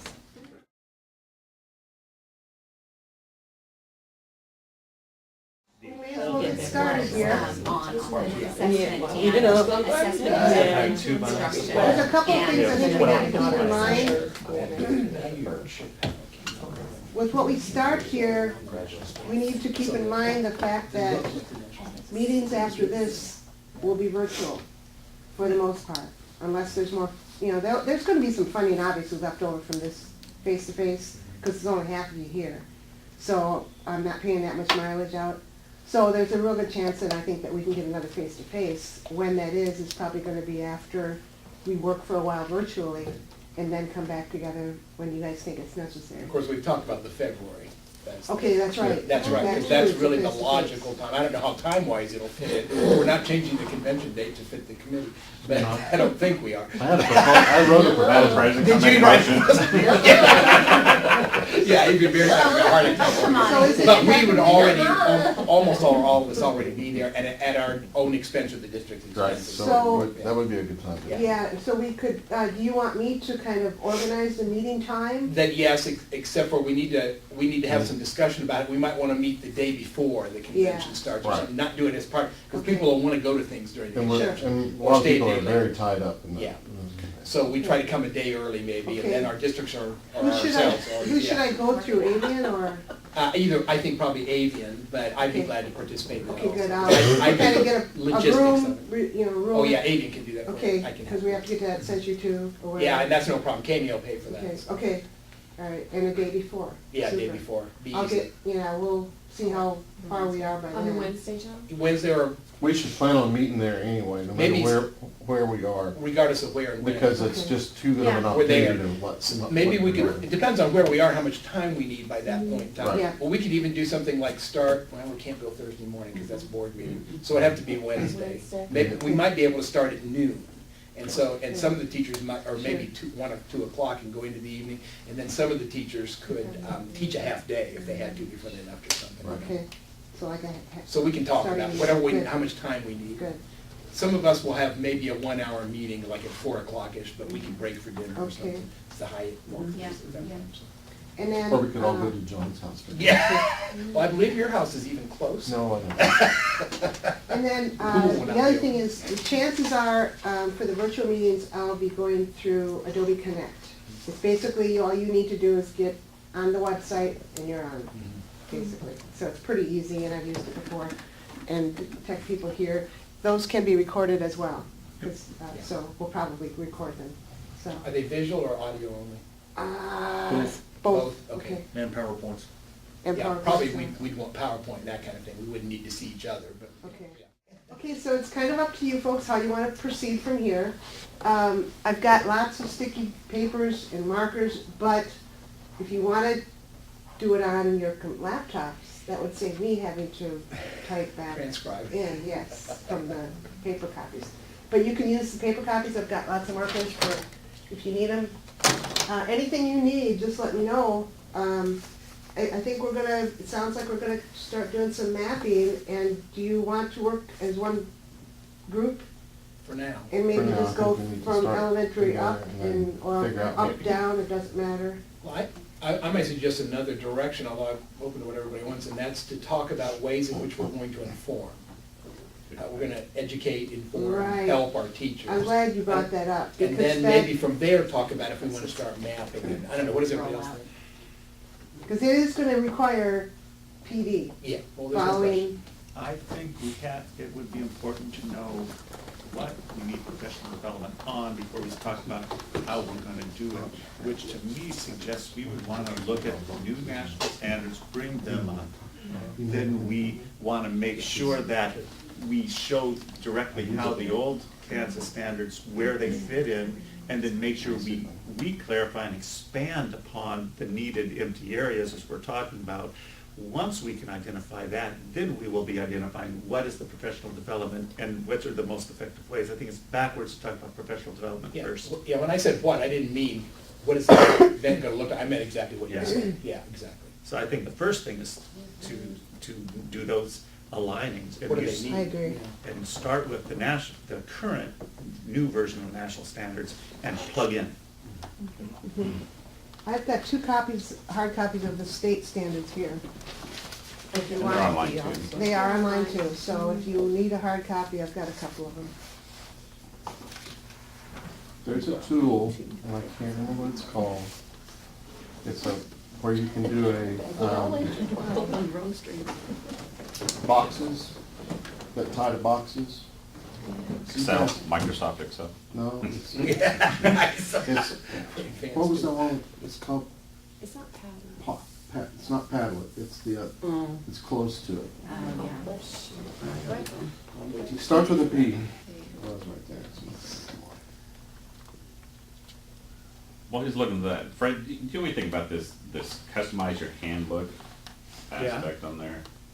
If you go on that particular site, if you are, say, an 8th grade general music teacher and you want to get the standards just on create and respond, you're not going to worry about perform, you'll go in there and say, this is the grade I want, this is exactly the thing I want, and it will create a document just of the things that you want.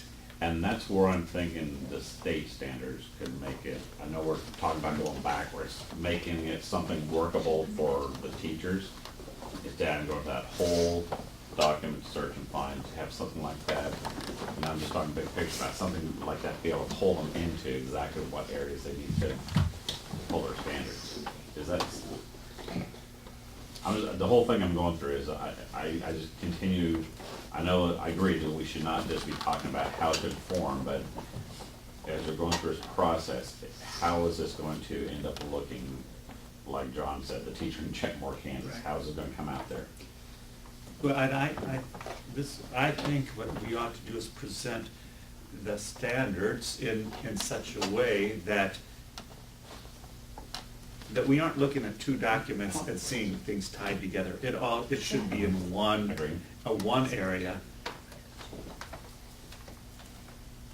And to make certain that when we look through it, we think of it as, in the teacher's view. If we're looking at this, we need to stop and think, what are the ways that they're going to misunderstand it or not understand it at all? And then we put those aspects of the clarification into whatever document we're going to have.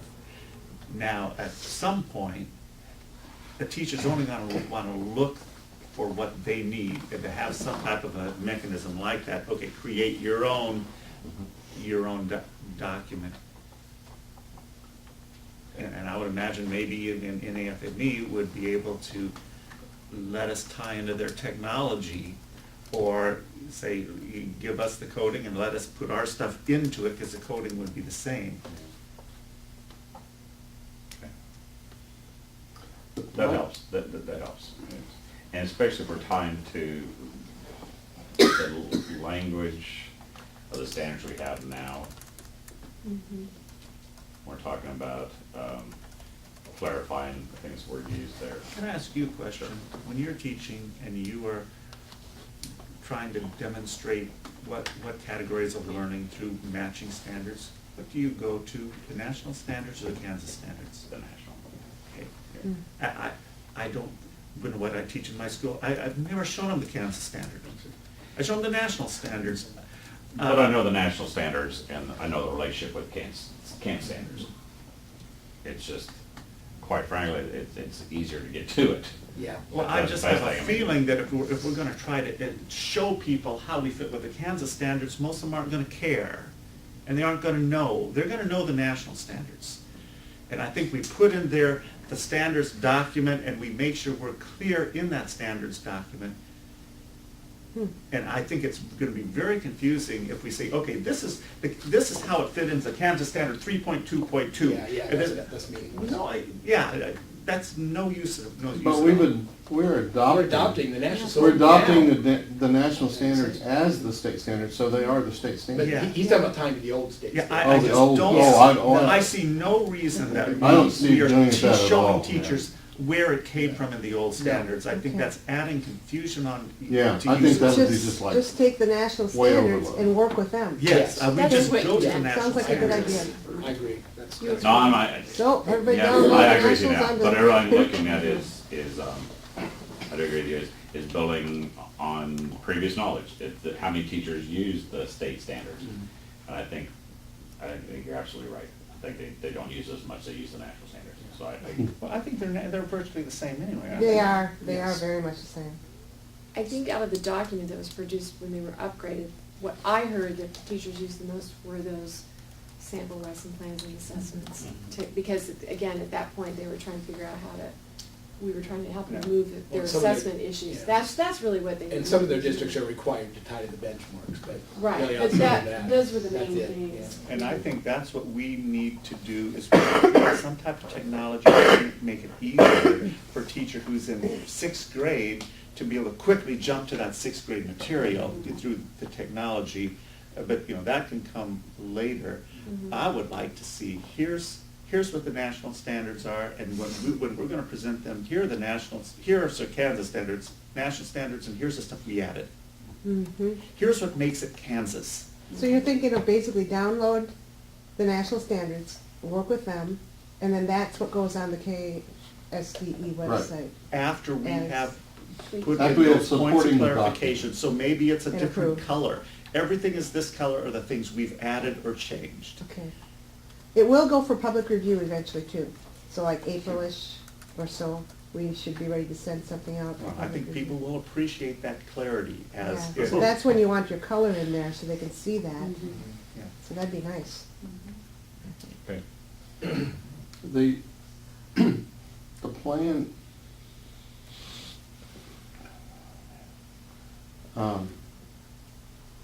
as I see it, is we have to decide how we're gonna work from here. Well, might I suggest a step right before that? Thanks, Craig, I agree with you.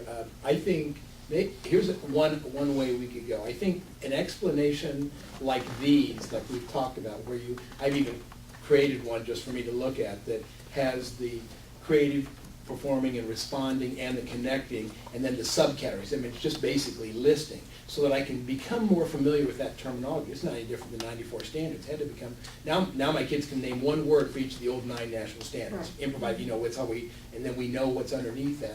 And so we have to get familiar with this format before they even look at the document. So they can see what all this 100 pages is, they can see it in those categories. And so I think that's the first step in informing our teachers. And then the second step is once they understand how the document, they say, okay, so now I can go to 6th grade, and I know that we've got these 4 processes, and that underneath of those there are 3, 4, 5, 6 subcategories within that process, and they understand the enduring understandings and the essential questions. They understand what that means and how that works. A lot of our teachers are going to be better at that than some of our university people because they use that language in their schools. But they understand what those mean. Then they can start reading the document, and then our information comes in and informs the document, the content of the document. There's one element in that whole process. I like that. I think it's absolutely necessary what you're saying, John. But it's those anchor standards. Oh, yeah. And they end up being confusing for teachers. They think, oh, these are what we're supposed to be teaching to. Yeah. I'm like, no, it's the performance standards, not the anchor. Yeah. All the anchors do is connect the 5 fine arts. You know what's confusing about the anchor standards is I that wish they the were anchor in there. standards has combined several processes into one. Yeah. Mhm. And in music, we don't see them as combined. Mhm. In music, we went with those combinations only to please the Uh-huh. other disciplines. I know it. The NAFME has purposely decided also that, the anchor standards are there, but we're gonna focus on the processes. Because we look at those processes as sequential, as leading from one to another, not as a unified, one thing. So I would suggest we don't push those anchor standards hard in music. In fact, Joyce, I think what you I think it's said true for every subject. is important, that that could be part of this process. So Just say what you just said.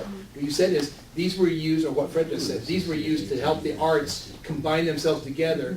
And we are heading in the direction of So emphasizing the process. when we reorganize and add to, for our sake, which is what we're doing in adopting, I think we should list those anchors, but it's your decision, somewhere down at the bottom or somewhere that doesn't, it's not up there where it jumps at them and they wonder, okay, is this what I'm supposed to be teaching to? Because right now it's listed too high up, in my opinion. Exactly. Yeah. The documents in some ways are written backwards in that respect. It needs to be listed somewhere to answer the question, what are these? And we need to include the anchors simply because we're adopting. Yeah. But put it someplace, it's up to So you people where. understand, yeah, it's not, Not something to worry about. yeah. Right. Quite frankly, you're giving me permission to go ahead and skip over that. See and see or know what it is and then get to the other stuff. Yeah. Right. And the other thing that was really a big point of contention at the last KMEA was when someone came up and explained each of these process components as independent of each other. Oh. And everyone was up in arms. They were ready to come, they exactly were. That's when I came to my presentation. And afterwards I said, now let me clarify the misunderstanding that was told you just in this last presentation. And after that, everyone was calm and said, oh, that makes sense. Right. It's Yeah. important we do not show this process components as independent. Right. We went from 9 very independent, disconnected things. It's only disconnected only because they were presented that way. Disconnected things into 3 processes that inside of each of those, there's a sequence in which we lead our students Yeah. through all the time to get to that last level of performance. So we need to present it as these are connected. These are part of the things that we lead our students through, and to recognize that we have to identify the qualities of achievement in each of those areas in order to get to that end point. Because if we skip over, that's when our kids get confused and don't make the goal. Once you explain that to the teachers, they go, oh, well, yeah. So what I see happening is we're creating the beginning of explanation/in-service. Some kind of document that gives information in a variety of ways. Information about the anchor standards, information about, these are not separate, these are all, but and also lays out the format. You can see what the block template is. You know, it's gonna be kind of like our page called document usage. Yes, and that was Maybe that's kinda been in most of those Yeah, standards documents. somewhere in here. That becomes the beginning of in-service, and then we say, okay, now you've seen the document, how it's laid out, you understand what parts we're looking at, and that it's okay for the anchor standards to be aware of, but not what we're looking at today, and then get to the content, which is elements of music and those standards. Well, and I think also looking at the overall purpose of the standards, Mhm. moving toward music Right. literacy, and we believe Yeah. that music literacy is creating, Yeah. performing, So we're gonna need some people, responding. right, That's the overall, to put this beginning level of the insert versus this beginning level of the explanation, which can be online too, together, so that these are the important points. Maybe there's 5 really important points that we need to make when we first start this, including the format and this other information we talked about. Then we're ready, maybe at that point, to break off, I don't know, but to start talking about how we're gonna inform all these other these levels and everything.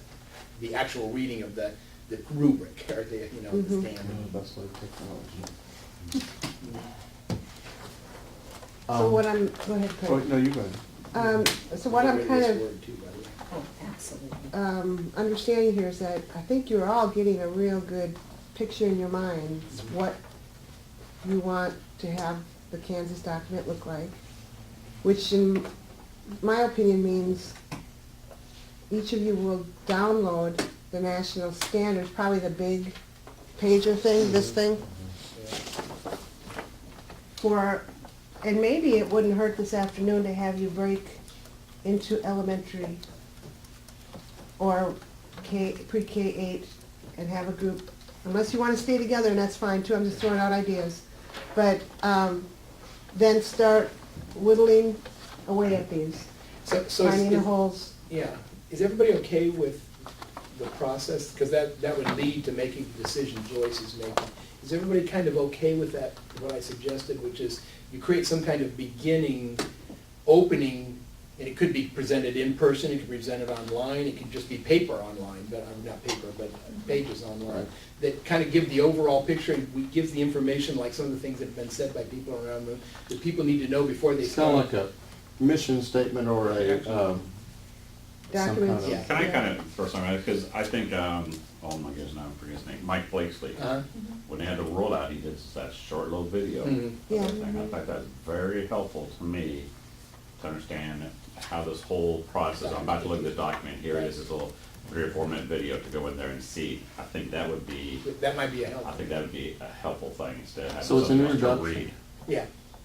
And it informs them on what the document looks like and how to deal with the whole big bulk of it. It also informs them what we're going to do next. So this is where we're focused on now, and we're gonna, And the introduction will branch, then after that, would the introduction branch to different levels? It could probably branch a variety of different ways. I think what we should try not to do is create a paper document. Right, keep it virtual, Yeah. yeah, keep it Now, online. yes, here's the problem with this, is we see this now, and each one of this is one process component of a sequential process, which is one thing.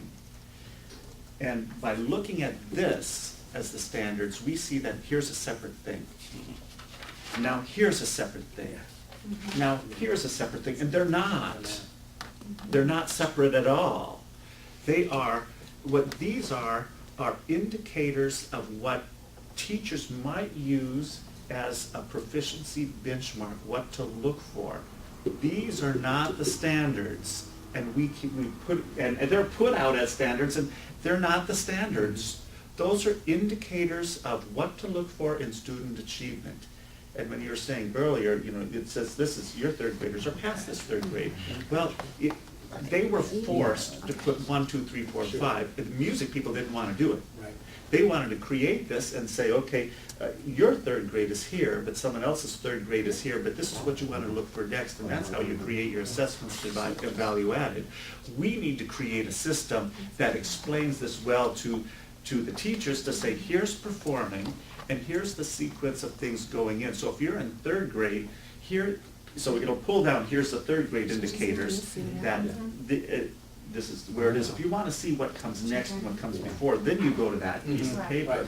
But the standard is the sequence of performing, and here are the sequences that we should be leading our students through, so that when they get to perform, they are knowledgeable, they have made many of the decisions themselves, and they are to the point where if they do it again, they're able to do it more likely by themselves. That's a big change. It is. That's what we need to bring out in the presentation of this, is we don't have 9 or 12 or 16, we have 3. Mhm. We have 3 standard groupings: perform, create.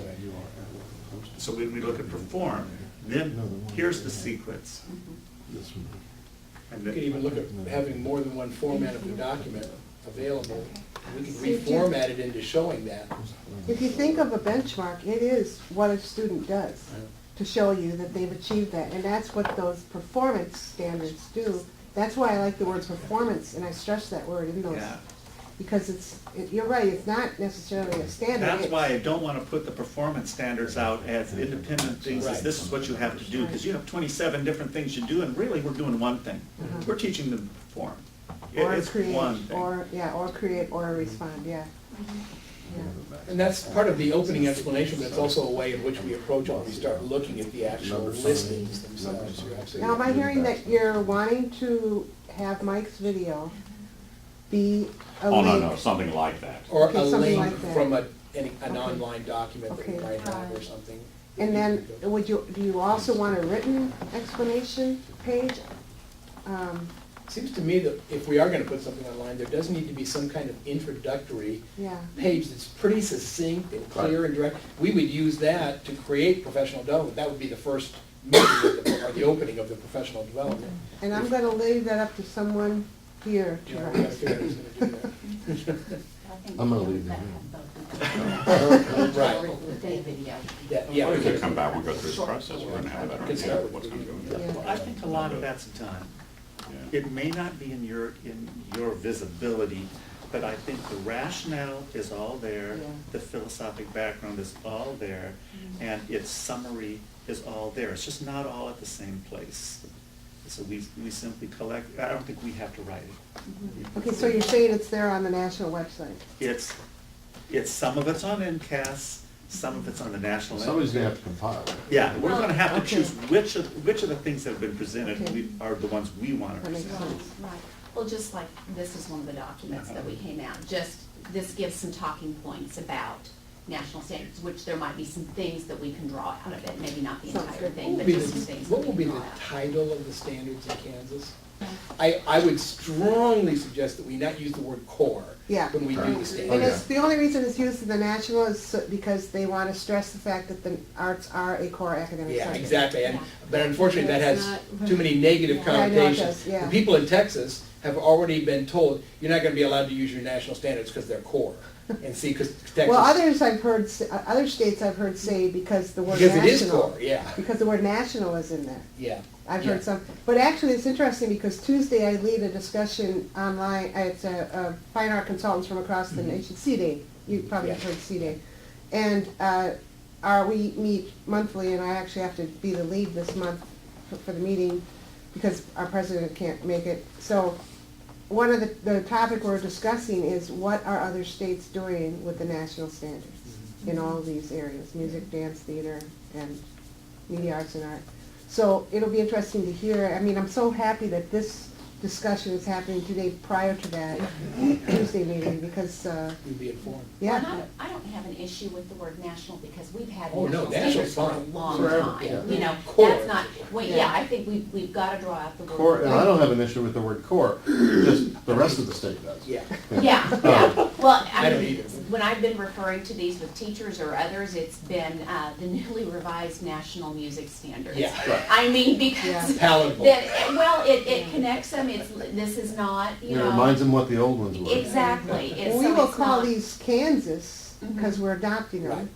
And I think model has to stay in Yes, it because sure they're does. model, because they're Non-tested. non-assessed area. Mhm. So I As think long as we those don't two use the words. word core, I don't care. Yeah. Yeah, I so think whatever that's other words you want to put in wise. for a title, I think, What are they called now? the Kansas Model Model. Curricular Standards. And I like that for title music. very much, we just want to use that same title. It Yeah, makes it easy. I think that'd be good. Yeah, for music. The other thing is, if we are, I'm just, I hesitate to talk politics of this, but eventually we have to go to a political board to have these things approved, and the political process go through. I think one thing is very helpful in this, and Joyce, you can interject if you disagree with me, but seeing that we are having something that is inclusive of all the fine arts, at least we don't have the same standards, but we've come at the national level from, here's all the fine arts areas come together for these national standards, and we're all using at least the same vocabulary for understanding this, be taught across there. I think that many times, we hear back from the board is, well, how's this, okay, we understand you guys for music, how does this affect the other arts? And to be able to have that, I think that's gonna grow a tremendous support from the board. And the other thing is, there's just another thing out there that you don't know where it's gonna go about, but if you haven't heard of the road standards, and the road standards are gonna be something that's gonna be a political document, it's gonna be used across Kansas too. Just keep your eyes and ears out for that. I don't think there's anything that's really too concerning on this, but the road standards are gonna be 7 standards they use to identify I want to say adequate education in Kansas. It's a legal document they're used to discuss this, and that's going to be discussed quite a bit over. You're talking about legislative issue. But it's going to come over here. You'll come over as here well. eventually, yeah. Yeah. Those It's gonna be a standards way are- to cut funding. Well, and the nice thing about it is there's only 7, road standards has 7 standards, and the 5th one, I believe, is the arts. And it talks about connecting arts to their culture and arts to history of Kansas. So I don't think we have to write anything around the road standards, but it's important, I think, that we understand the political horizon that's ahead of us, that we're getting standards through. And we may be right in the middle of Probably it. better make sure that in responding, we say a couple words about responding to music of Kansas culture. Sure. So Good yes, idea. I think we do have to add something in Good there. idea. For But it's- reasons. Yeah. And it is, it's really, I mean, we're And doing it's good it. too, nothing wrong with Yeah, that. nothing wrong with it. Yeah, to be able to define ourselves before Okay. someone defines us. This is what I have, what we've done so far, which I can't get this screen to clear. It says, we started with the national standards, we've adopted the national standards as our, as our baseline. Working model. We are now, we have decided that the Kansas Model Curricular Standards of Music is the title of the document that we're trying to, whatever we're trying to do. We've established that we're gonna have a general information section to start with. Okay, this is where I need to know, is this where we split into the different areas? Or do we split into creating, performing, and responding? No, I don't think we do that. Do we take it by, I'm just throwing things out. Right, so- sure. So do we split into how do we split, first of all? We split, yeah, general Like music strand, ensemble, yeah. by strand, by, Problem with strand is that there are like, what, 6 or 8 strands, and I don't know that, you There's know, not enough people. who's gonna be on the theory comp strand, or who's gonna be on the guitar strand. So do we do a K-6, What would be K8? I would say. K-6, or division- then a middle division would be school and then a good. high school? General music, K-8. Mhm. The other would be other 512. Mhm. And those 2 categories, and then from that, you can work on the different You don't think you components want, and how. we don't want 3? We don't want Would a be high the third school one. one, Oh. and then a mid-level, and then an elementary level? I say not, and I'm gonna tell you why. Why, baby? It's because of the ensemble cornerstones and the standards have novice, intermediate, proficient, those 5 different levels, Right. which are They do. inclusive of 5 through 12, and there needs to be a continuity. Sure. So I think it's quite important that we're looking at as an ensemble, as a unit, Right. only because we have novices in high school, and we have advanced novices people in college, junior so- high. Yeah. So we need to see it not as a segmented thing. Well, and every one of those standards, now correct me on this, help me understand, if I remember correctly, I've looked at these, every standard except for the K-8 one has those 5 categories in No, them. that's Oh, that's not not correct, correct. okay, help me with that. Which ones have The those ones five have, novice? the 5 categories are ensembles and the emerging Okay. ensembles. Okay, so what is the theory compound? I thought he had that too. Oh, and theory comp. Okay, so, that add- yeah, that's, okay, so and guitar has that too, doesn't it? It's harmonizing instruments. Okay, okay. The tech? Harmonizing instruments, doesn't that have, I think it just has proficient. does it? Okay. But that doesn't mean we can't use those No, same you can still things look at it, in yeah. there. Okay, so that does make sense then, to put all those others together like he's suggesting, and then you can look at, because they basically, even if they don't use all 5 categories, they basically use those same categories. Yeah. Yeah, I thought I remembered that. That being unique about all those others is that they could even be 3 through 12. Yeah. Yeah, okay, yeah. Thank you, those 5 categories. So, from the general, we're gonna split into 2. There would be K5, no, No, K8. Do we wanna call it K8 general or just K8? I think K. I think general. I think it needs to be general. K-8 general. Okay? And then on the other side would Pre-K, be pre-K. pre-K, yeah, you're right. And then on the other side, we're gonna go to, what's, Oh, I like this. The dumping ground, everything else. it will be 4A. Yeah. 5, 12, Well, not necessarily 512, I don't think. I do think that when we talk about things like harmonizing instruments, maybe that's not 512. I mean, I Yeah, think we but- talk about, Novice. but if we, okay, where do we cover 5th grade band? That's why I'm. in the other. In the Yeah. We do it in the In general? the ensemble So, strand. I would say that it is 512, although some Okay. of the things don't start at 5. Okay. Right. It's general music and the strands. Okay, Yeah. that's really. 5, 12 Strands. ensembles? No. Just call them strands. Strands. Yeah. And there's 4 of them. And the strands will break into, Well, we'll have to deal with all of them at the same, I think we'll have to deal with all of them in that one committee. I think. yeah, this- but I'd like want the to, title? I'm trying Are to, they- this is what I'm doing. You talk Okay, about okay. harmonizing instruments? Ensemble. Yeah, there's harmonizing the instruments. ensembles, That's what he's talking about. Okay. Harmonizing Please. instruments. harmonizing Ensemble instruments. performing, harmonizing Composition. instruments, Composition, Composition. technology. composition theory, And technology. Technology. Yeah, technology. that's it, I think. The traditional and emerging ensembles. Well, and they're all under one category of ensemble. Composition theory. Mhm. They were separate, they've merged. Technology. Yeah, there's not a separate strand. Do you understand why they merged? Is after the discussion of what's the difference between them, other than the fact that they read music and don't read music, they're all the same processes go involved with it, so they couldn't, it was almost impossible to differentiate that there's different types of learning going Okay, so on. it's composition theory, technology, harmonizing instruments. The and stuff I've seen ensemble. has them still separated out.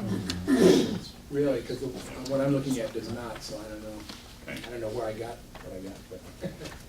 And I think it is important that here in Kansas, we do show that there is a difference between an emerging ensemble and I think nationally it's there too.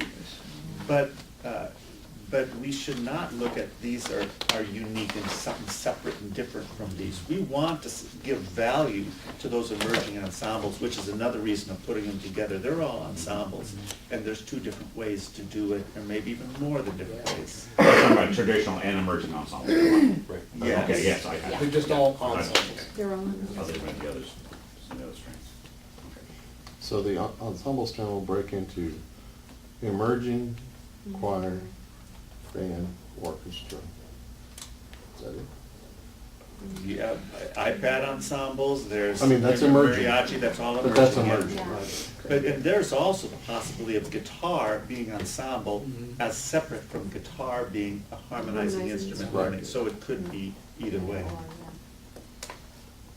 And some states even have piano ensembles Oh, rather right. than We've- guitar. We've We've had ensembles. schools in considered Kansas that had strings. piano class. And are they and harp? So that's why just ensembles is, yeah, it's a good way. One of my kids at WP told me the other day that they had a hard pair, but Strings, it's guitar, harp. it doesn't work, and it's gonna cost $20,000 to fix. Yeah.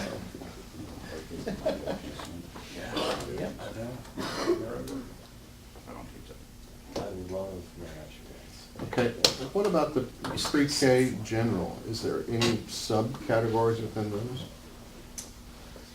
I don't think so. I think that needs to be consistent, Cons- fluid. All the way, Yeah. yeah, Okay. Yeah. eighth. Mhm. Thanks. So, now, the next thing is, how do we, who are our pre-K general people here? 1, 2, There are probably some more that are not 3. here. They're not here. And so then, didn't see a lot on the list. Maybe there aren't enough. the rest of us are. I can throw in there. I was gonna say, you kind of have that area Yeah. too, as Yeah, well as that'd upper be core. Mm, I can- I mean, we I could, know. if we need more representation, I'm sure I could drag Holly along, I'm sure she'd be. Are there any subcategories to composition and theory? Where would a piano class fit? In merging Ensembles, or a regular ensemble? or harmonizing Or instruments. harmonizing. Harmonizing Yeah. instruments. Okay. Unless they're performing as an ensemble. Right. Okay. I'm just building a tree. It's of- very pretty. Yeah, is it? Yeah. It looks good. Okay, so what do we want to do from here? Well, and I think just we need to define What, what our where, tasks are Yeah. when Okay. we get into those, and so we are kind of all working Do in we- the same direction. right, do we want to do that before we go to lunch, or do we We want to got do that? about 20 minutes yet, maybe we can. Okay, let's define our tasks. So, we're gonna have a strands, 5/12 strand, and then a pre-K 8 general. And so, looks like there'd be 3 to 4 people going general, and then the rest of us are stuck on the other side. Stuck on that other side. Yeah. Trying to take that. What, what should our first task be? What do we need to come up with first? Do we need to have, we need to brainstorm about what our final product is gonna look like? Or do we need to do that all together? Because we want it to look the same on both To sides. define, I think if we're gonna be defining tasks, we need to come up with a really clear picture. What we want it to look What like is at it the that our end end, product is gonna yeah. be, yeah. So, Okay, so, I mean, Fred had mentioned this idea of making sure that whatever we do, it looks like, or it makes it clear that performing is that there are 3 That standards. there's, yeah. And so, one of the things maybe is, we provide the document in its original format, but maybe we could realign the cubes so that performing is on one page. I mean, Fred, you inform us on that, I mean, how do we best get that across? I think the best thing is to perform, is to, how we present it, Mm-hmm. is to perform as one thing. Okay. And That's a great say idea. each of those 3 is one thing, and I think it's very important we do not create a separate area, say this is connect, but we have a separate page that says when you do this portion of create, you're doing connecting. When you do this portion of, so that's where the tying in, but you'll have just 3 pages and not 4. right, okay. The 3 pages would be Create, create, perform, or perform. And so then I think that's a place where we start. And then from there, maybe we can, if we have the introductory information, which we're gonna design at another time, we kind of have a big picture idea of what that's gonna look like already. So if we go in and look at those, maybe by going separate and having a discussion about what that looks like, we can come back together for 30 minutes at the end and talk about what we have in common in terms of what we're looking at. Does that make sense to anybody? Is that the process? So our final product is going to be the state standards and supporting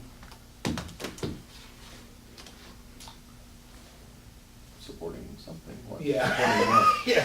Yeah, I think it's informative. I'm not totally convinced, sure how that formative is yet. I mean, I still like this idea. We need to look at it more to know, but I still like the idea of the original documentation being available, but also redoing the blocks so that processing is in one You're group. talking about realignment. Yeah, I'm not, I don't know if I there's don't, you any don't like alignment, but that I know. word, yeah. Yeah, but Because I mean, alignment in curriculum is something else. Reorganizing is probably. Reorganize, reformatting. Yeah, formatting, yeah, I like that, that's formatting, so that, and again, Fred, stop me if I'm not heading down the path that you were going, because I agree with you 100%. Reformatting so that processing is one picture. Then we can put it up on an overhead and talk about it and say, this is one of the 3 standards. I think that really drives home those 3 standards. I guess. Here's one caveat to that, though, is I think you have to be careful not to make a global thing that it's the same for everyone. Okay. So, Okay. because this sequence in performing for having kids create their own rock bands will look, it certainly is going to look process different than is mariachi. The sequence and process of creating and interpreting, those generic things are the same, and we probably should have one place that says, here is this is the rationale at the beginning. Here is the sequence, and this is why that sequence is there, and this is what we do in all these grade levels. Yeah. Same thing as each of those areas. But when we get into the actual descriptions, the teachers need to know how it speaks to them in what they are doing. So if they are in traditional ensemble, band, choir, and orchestra, and even it may not hurt to be able to speak specifically to the traditional choir teachers, different than you speak to the band people. So you might have, here's the band version of it, but they're all saying the same thing, they're just using the right language. But someone who is doing mariachi won't want to see all the same things as you do in concert band, because you don't have all the same We're gonna do 2 structures. scales, first of all. Yeah, so I think And yet we're funny. this is where it does need to be separate, and they don't need to get confused by saying, this is ensemble, and we're trying to put all, everyone in Right. the kitchen sink in one. Well, when we do it at the convention, we can line it any way we want, but we've already talked about doing it the same way you did last time. We have 4 rooms all afternoon. An elementary room, and then you have a band, a choir, and an orchestra room. And then, so if we do a format like that, so then is that 2-step process, Fred? Is it one where you put all of creating, all of performing, all of responding from a specific strand together, and then you talk about ways that might look. In the band room, you might say, this is kind of what it would look like if you were in concert band. This is what it might look like if you were doing mariachi. This is what it might look like if you were doing guitar. Is that what you're saying? So that's a 2-step process. I guess both those answers could be correct, but I'm not sure the mariachi, someone who's really focusing on mariachi is going to get much out of how it fits to a concert band setting, Right, a no, jazz band yeah. setting. I agree, but we have. Somewhere you got to make decisions on how you're going to put it Well, together. then you can do the next day clinic sessions where somebody like a Mike Yeah. Quilling could then say, okay, now you went to the band when yesterday, you meant mariachi. Here's a whole hour just on The mariachi. application in this kind of. And then maybe even choir directors might want to break it down. This is what I would do with my women's Well, chorus. then you That's have the to second decide, one. is it going to be just all the ensembles together so that they see that there's a uniformity and connection between, I would rather see that. Yeah. I'd rather say, okay, here's the ensemble things, here's the choral things. Mhm. For those who are not doing any ensembles, here's So when you the say rest of it. ensembles, it's instrumental ensemble. No. I You say- said ensembles and choral. What do you, help me Did I say, understand. oh, sorry. That was a faux pas there. Let's see, have you been a band director in your life? Ensembles, general music. Oh, okay. And then those who are neither. Oh, okay. And And I like that idea because I like stressing the unity of we're music educators. Right. And no matter if I'm band, orchestra, whatever, And some of our little we have town people are, ensemble. they're all Exactly, of they're those all of things. those things. Mhm. And Right, so that, good point. you know, an ensemble, while there are unique differences, and we'll certainly talk about those, the bottom line is we're all, you know, So, that's great. on the national, they have a place where you can pull up views. I forget what it's called. There's a page, remember that page I showed you that I liked that was so, you could just pull down what. Oh, yeah, it should be the first far left box on the bottom. are you talking about I'm not designing on your the own? site. I am. Okay, You want to maybe. show me? Is that designing the booklet or the workbook? Go to the home, go to the main page. Main map. Oh, you're on MCAS. You have to go to national standards. I'm here if you want. I think people are still gonna wanna see that That's what he view. was talking about. We can do that the second day. This view? Yeah, he likes that view. I'm not sure they'll wanna, I'm not sure they'll know they wanna see that. It's I just think they something, need the to see standards, that. the very first But one. I think they need to. But there are people in Kansas who do that, and they're gonna feel left out if you don't. Oh, right, Well, absolutely. Well, and also, we have to, a very good She's not point has on the been made, that national- people who are just type teaching in more than one of national those areas, they have to arts choose pearl. that. Standard. Yeah. It'd be great if they have to choose at least on the Right. first Right. day. Yeah, I think the first day, we And need it to should be, be, right here. Like We those need to three be I categories. think we really need to and be here. unified. Then That's we can taking you certainly to- break Right. out, so we can talk So you about see two additional. groups? I Three. read national I think first Fred standard said. stuff. I like the three, but do we Well, I don't have get what people the who are, first come to the one. conference National core who art don't do standards band, home. don't That's do it. either general music or ensemble? Yeah, that's that third category, I don't know. Yeah, Are I was they saying, in body there? actor, I'm gonna have my wife and myself and my. Oh, okay. So what is- Two to Two begin might be with. good. Two then, And yeah. this is the Yeah. So would that be box the third? that he's This is talking Yes. about. Yes. Got it. This is Standards. one and this is two. Craig, it's a standards at a glance. Standards at a glance. It gives you all of that. It gives you those pages that Julie has typed out. Okay. She's printed them out. And I've got them here. This is what comes up Okay, as, standards of it. Oh, this is the colored document, okay. yeah. And Craig, or, It's really cool. Fred, this one of the thing I think I agree with, I don't like I the don't anchor remember standards. where thing it about- The anchor standards there, We I don't changed think. all of that in our model cornerstone assessment, so the anchor standards are hidden in the middle, you don't see. You guys are good. I think we cover that in the introductory Yeah. information. But we're talking about redoing this, you know, in a format, I think, yeah. I guess it'd be important there too. This keeps it simple. Yeah. This Okay, keeps it so this simple, is. it keeps it in the world. This is what you already do, here's how it fits the But world. that's the secret. It has to be relevant. I like I said. Okay, so when we're dividing these out then, and we're keeping our, you know, performing on one, and putting them in elementary general, or the pre-K-8 general, and then ensemble, and we talk about what's this, or this is what this looks like in your classroom. Mhm. Okay, what's that gonna look like? Mhm. How are we gonna communicate that to them? Are we gonna list, are we gonna list skills knowledge? Are we gonna list, additional indicators? Are we gonna list lesson ideas? Are we gonna list See, that's what I'm wondering. Is that students know what- do? Is that what we're gonna do today? Yeah. Or is that, or do we do something that's more directive than that? And then that's what we do as we prepare for Yeah. the convention? I'm not sure. Yeah. The answer to that. Well, because when teachers look at this document then, online or what have you, and they pull it up and they see the national standards, and we've got, and we maybe do our reformatting, so we've got, you know, all of performance down and we talk about the sequence, then what additional things do we want them to see that we've added Right. from Kansas? In What do we red want or- that to yeah. look like? In red or whatever, like John was saying. So maybe that's what we talk about in our breakout group, as we're actually Yeah. looking across these I written think, documents. I'm seeing that happening from what I've been hearing in the conversation, that's what you want to do. Yeah. And which is going to take time. We'll start it today, of course, and then that's what the virtual meetings will consist of. Introduction, that's really good. Sure. Yeah. This is part of Oh, that yeah, opening introduction. I think this is the format we go Yeah, with. pass it around. We fill the blanks with that. I can see that being a really good, on the big overhead, projecting at the convention, starting with that. Well, also, Simplifying them on. So you Yeah, put on our you paper put the form, too. components Yeah, in yeah. there, didn't you? What? And you put the process components in there, like underneath each of Mhm. the, that's good. Yeah. Did you create that, or is that from the web? I adapted it from something Scott gave me. Excellent.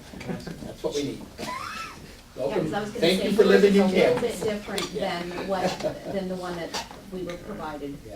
Uh-huh. Yeah. And there's a lot of assumptions in there because they've been living with it for years. Sure. And Yeah, you that's gotta good. look at it from the outside and say, what are people not seeing? Yeah. And that's what we need to do. That's exactly what this does, is the thing that one of my main goals today, is to get this in a format and an explanation that everybody can understand. And understand in the correct way, like you've been performing. Three standards. I really like that approach. We all use the same language when we talk about this. Now, I think we also need to come up with a group who would like to do that introductory thing is, Yes. what are these standards, why are they, and how do we all want to understand them? And I'd like to be involved with that. Yeah. I just don't want to commit myself to doing the writing because I'm doing all the model Well, content I think we need people assessments. from across the board in that too. We need some elementary people, some band and choir people. Answer. Would 1, 2, 3, 4 be enough, or is there not enough? Do we not have enough we don't have any element, you're element. Yeah, she's elementary. So would that be, I'm just asking, now would we rather have, if somebody else wants to do it, Yes. I would certainly step back. Or you wouldn't have to, we could go to 5. Yeah, we could. Yeah. Well, and I think if that group, we start the writing process, we come back and we get additional feedback. I mean, that's, We you can know. email, keep. Yeah, yeah, I think Get that's, feedback from I think just, that's we what need to it is. establish a starting point. Yeah, don't let it bother you that I have 8,000 unopened emails on my There is a Most of delete them button are- on your computer, I right? know, most of them are like trying to sell me stuff though. Why don't you get rid of that? Yeah. I don't know. Ordered From as Kane spam News. and they get less. Yeah, there you go. So, is that okay, that we use that group of people? Mhm. Fabian, would you like to be included in that? Do you want to be a part of that too? Do we have a strings person involved? I mean, or do you want to? Try to get Do you want, In that case, you better be on. shall we just write it and then send it and open it up for peer edit? I Yeah, don't I think- think that's, I think if we It's can, just a general document. it's yeah, not by I think if string. we can get something down on paper and then send it out for some additional You found it input somewhere else. Let's and do that kind of It's thing, not- I think we'll come up Okay. with a pretty good. Created. So- I think that would be a real long. And I don't want to speak outside of the president's because I was not elected in my KMA office. But I do think that KMA is really interested, I do know this, KMA is really interested in this document being successful. And the historic is there. KMA has paid money in the past to help fund some of these activities for writing standards. I mean, we're all together trying to do the same thing. So if we needed to pay for a group like that to get together, you know, meals and transportation, everything, I don't think I'd want to say KMA would help fund that. Oh, absolutely. Yeah. So, but if, I'll try to ramrod the beginnings of the committee, but I'm not the writer. Well, we can all do that together, I think. Really, I think we can do that, 4 or 5 people sitting in front of a projection and just putting things down, no, this, that, you know, that.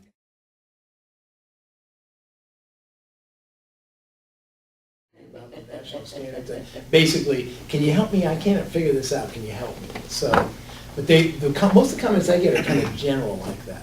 They're just kind of overarching, you know.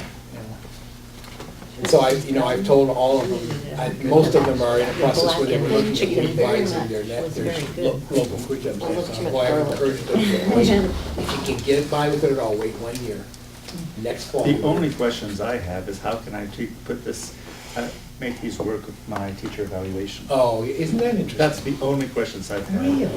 But what I was just suggesting, it might be good for us to throw everything on the table of the things we've heard as far as ways that teachers are misunderstanding the standards, or things that they don't understand, or even the things that they say that they need to know. One is a small 4-person kind of rundown, the And then other we end can of this use building. those as And a then the other one basis is to the make sure break we room address right here, those has this issues. big, it's got all kinds of. That's just the idea to bring out, and I think we need to summarize that for them as well, without insulting anyone. Right, we We can- build upon their successes, we've got great teachers, and we make them greater. And if they start getting the ideas. that say that they do create. Yeah.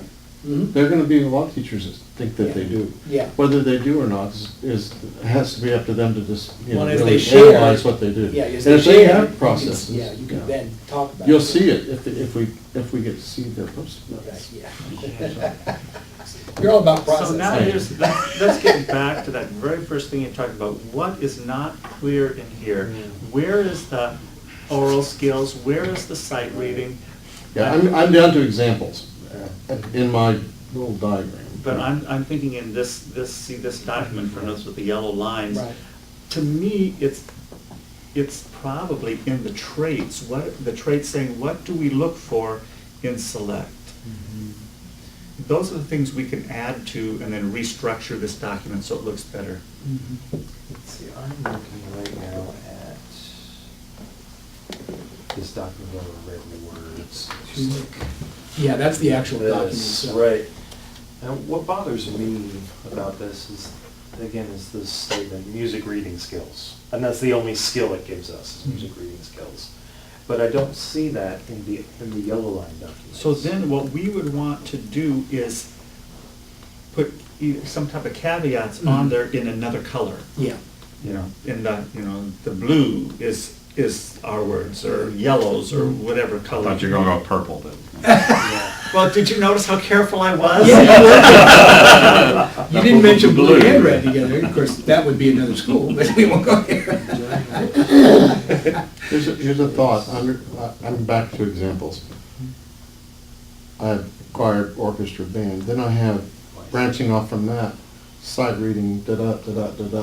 Those are the other skills. Skills. And I think we're not gonna get broken down into genre real quickly. We're gonna talk about skills. So we should do skills then, or should we not do? Well, genre, I think, will come up in the comfortable conversation of what we're talking. For example, when in my choir, but I think we talk about skills. Am I- So you tell me agree the with that? skills then. Yeah, skills is where we're Give me at. some skills. Oh, let's see, well, we got the sight reading, and then put playing by ear. It's considered a big skill, or Is there that could another- also be, another- I know it's a terrible word, I've been trying to figure Well, out a better one. there's but- technical skills. I was gonna say, there's all kinds of technical There's, stuff. I there's wonder- technical skills, there's oral skills, Yep. there's reading skills. Mhm. Those are the three big ones Yes. Trying to that make it are words already I can in there. spell. I think we need to be careful about getting too specific about You guys want them to skills. come back We over? should have them in I there. think. We should be careful of getting too specific, Right, because then you start making. I don't wanna leave anything out. Well, you because make we've a already list of did it. skills and you will leave something Right. out, you know, and it's too long. And some things are curriculum. Yeah. You know, Mhm. I've heard someone say at these presentations, says, well, where do we teach them how to put their mouthpiece in their horn? Yeah. Yeah. I says, Yeah. well, that's not a stand, that's curriculum. Yeah, that's right. You teach them when they're supposed to know it. Yeah. But those are the things they have to do in order to do these Yes. things. Just don't teach them too soon. Well, so maybe there is a concept that there are assumed competencies. These assumed competencies are the things that we teach in our curriculum that need to be there in They order have to come to the table with those assumed competencies. Yeah. Yeah, so, and that's where the skills come in. Mhm. We haven't lost the ability to articulate correctly, and Yeah. to slur and tongue and skills. know what a quarter note is. Yeah. But those are those assumed competencies that we have to make sure they're there in order to do this. Yeah. Okay, so I'm drawing a box that says assumed I competencies. just popped into my head, is Yeah. that might be a bad word, but. No, I really like that. I do word. too, because they are Yeah. assumed and they are competencies. I mean, that's- Yeah. Because that's what the teacher's gonna say is, yeah, but where Where do I does- teach that? Where do I teach slur? Well, where is that in this Where does document? slur fall into this Exactly. document? Which standard am I teaching to? They'll say, Mhm. which standard am I teaching when I teach slur? And you, ASSU. yeah, so you, and then you come back to that original Prior statement. knowledge, assume prior knowledge. Yeah. Yeah. Yeah, it's skills and knowledge. I mean, it's what students know and are able to do. Right. This doesn't have spell check, obviously. Okay, so. Maybe we should use skills and knowledge, maybe that's a. Well, the thing that bothers me is that word assume. I know I came up with it, but just came. Yeah. We're not assuming it, but these are the Don't things say that it. we are responsible for. Maybe standard, You standard. know, This is going, okay. Foundation You know, skills, I maybe- like that. Maybe that and. How about maybe foundation initial and Could be, and, Yeah. you know, maybe assumed is enough to get their attention. Foundational, it's, you know, that just washes by everyone. I Assumed guess. is make them Right. sit up on their seats and then Yeah. you get explained. Yeah. I like the word assume I or do too. implied. I know how or, you dangerous it can be. Implied. ASSU, Yeah. MED. Yeah, I implied. Applied ASSU, competencies. MED. Well, we got time to think about it. Yeah. How about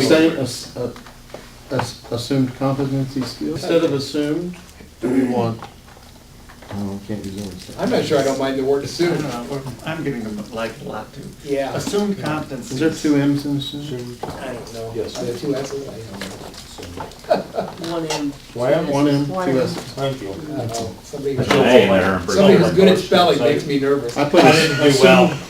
assumed competency skills. Competencies, I assume that's right. Well done. Competencies slash skills. yeah. That's a good Yes. idea. IES slash skill. Yeah, I think that's probably good. All right. Okay, that stemmed Sure right you're off gonna of wanna do this examples. next Saturday again? Yes. Okay, so now It's we're. built into the exam. That's sort of a good way to also explain Who you having why come in this next? is not curriculum. What? Who are you Right. having come in next? That's also the Saturday curriculum. I have They the have art- had it in place as visual it art fits people. their They're doing the same program, thing you're their doing now. school. Right. They're much better This behaved. applies to all of the curriculum. So is anything off of these assumed skills? No, I don't Because think where so. do we- I really think we're at the end of the And document. where the examples come in? That last step you just put in, this Okay. box came off of, what? It came off of select process components. Well, the next step is. Examples comes off of that. That's where we do examples. Then the next step is we take the other two processes and they give examples of, we do guided instruction where they give examples and we kind of boil that down into examples. And I think we will want to have then, what we had on the screen. You're talking about will have creating to be in front of them. on Yes, Creating I was just thinking about the handout for this. This is gonna, it probably ought to be yeah, it's gonna have to be a pretty thick. And this, handout. what I'm doing is not for them. No, this No, is this for is us. just He's for just us. saying what they ought to Sure. have in front of them as we're Because doing this. this could just. No, I think that's the end of the day. I mean, I do. I believe since they've practiced the skill, when they go home, they can start doing that themselves, or at least have a general understanding. And then we can say, now, this is gonna be also up on the website. And so to review what we did today, I mean, they'll have a handout, but to kind of remind yourself what we did today, you can look at that also. We create some kind of document that they can self-work themselves through.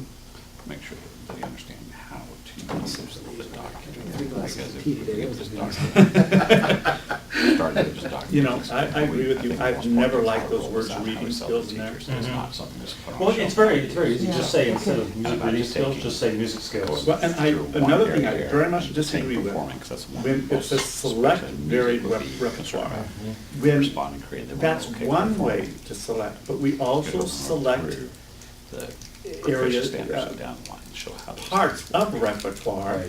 to and then allow them what we to like, what we don't like, what we want to practice, what we don't want to practice, that's all part of selection. Okay. The first thing I thought of when I saw select grade repertoire was, oh my gosh, all my kids are gonna choose Frozen. You know, and they're not gonna know how to find something that's really appropriate because they just don't know about it. Well, see, now, And there, what you're saying is, oh, they're gonna select it without education. Right. See, that, everything here Performance training. requires Absolutely. training. Proficient. But So I it's see your written on point that though, list that way. where Okay. that sentence doesn't say what you're saying. We don't, process, it doesn't in any way tell me that we're teaching them how to select Okay, a and portion that of should all be repeated. But I'll in tell the you, we've recording. had this So argument when it many starts the times, recording, and that the other you researchers adjust are saying, some of but the- this is Right, what it right, says. right. And my answer says, I don't care what it says, we're writing the assessment. Yeah. We do it the way we feel that we should. But I think we should change it in Pilot ours. I agree, I agree. We didn't know he was brought to. Yeah. And when I We talk to worked the hard for it. writers, Mhm. they say that that's what they meant. And I What said, street is why this didn't built you on? say that? Yeah, Jackson. yeah, it doesn't say that. Southwest Jackson. It says only one piece of the pie, Yeah. one piece of the puzzle. I agree. But, you know, I think that's going into these very specific items and changing those words. That's maybe something we can do in those future meetings Yeah. online. I'm dealing with the same problem with ASTA right now. I'm trying to go in and change a term, they call it bow direction changes. And bow direction changes, if I said, what's a bow direction change? You guys say, well, it's changing the direction of the bow. Well, no, that's not actually what it is. This is a bow direction change. And I said, well, that's not what you wrote in the curriculum. Well, that's what we meant. Well, it's not what it says. You know, so we're going around and around and around. No, yeah, and it's gotten all the way up to the president, and we got a nasty phone call from the president.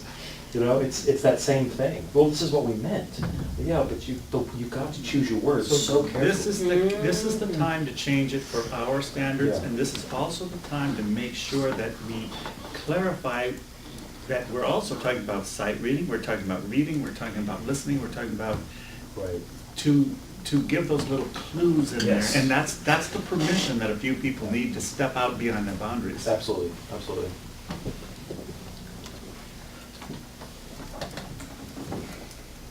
Fred, Joyce, before she left, has said that she would like to have you have us repeat what we did in our meetings, the most important parts of it, talk about going through The summation is the important. summation, so.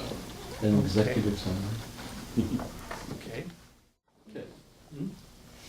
Okay, in the ensembles, we were primarily discussing how we're going to present this to the teachers in 2 years from now, actually.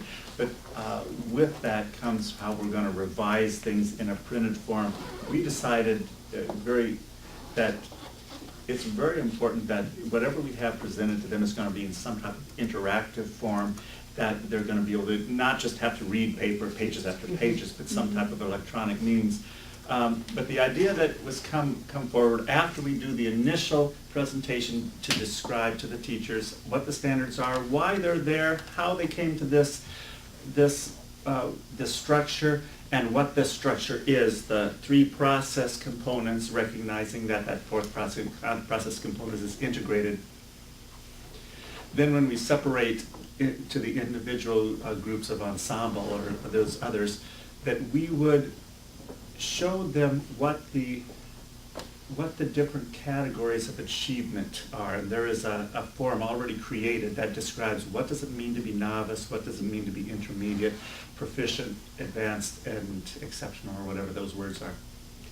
And then we would go back and say, let's take perform, for example. So we bring the perform structure up and get them to think as perform within the sequence, and understanding that one leads to another. Then we bring up the picture of all of the standards themselves in those 5 categories and say, let's look at each of those strands. So we look at select, and then we're going to, for the sake of discussion, just look at the proficient level. So that'll come up full screen. They can read what the proficient standard is while we say it in common everyday language, in the language that they understand, in the terms that they would see. And then we would share, now might this look like, and on the screen, as we provide examples of how do our students select in our class in the various ways. They would come up in visual bubbles, and eventually the screen would be filled with all various forms of ways that students select in the common everyday way that they are involved in perform. Then we would move down to the next process component and do this same thing till we've got through all of those. We're assuming that going through 5 process levels would take 7 to 8 minutes if we do it fairly efficiently and quickly. Then we would open up, okay, now they've seen this level, they've seen some ideas of how this is applied and how it leads together. We get their feedback. What are the things that they understand, ideas that came to mind, ways that, misunderstandings that they need clarified, etc. Then we would go to respond, and we would have the same demonstration or the same standard of the proficient, except we're going to give it to them in paper form.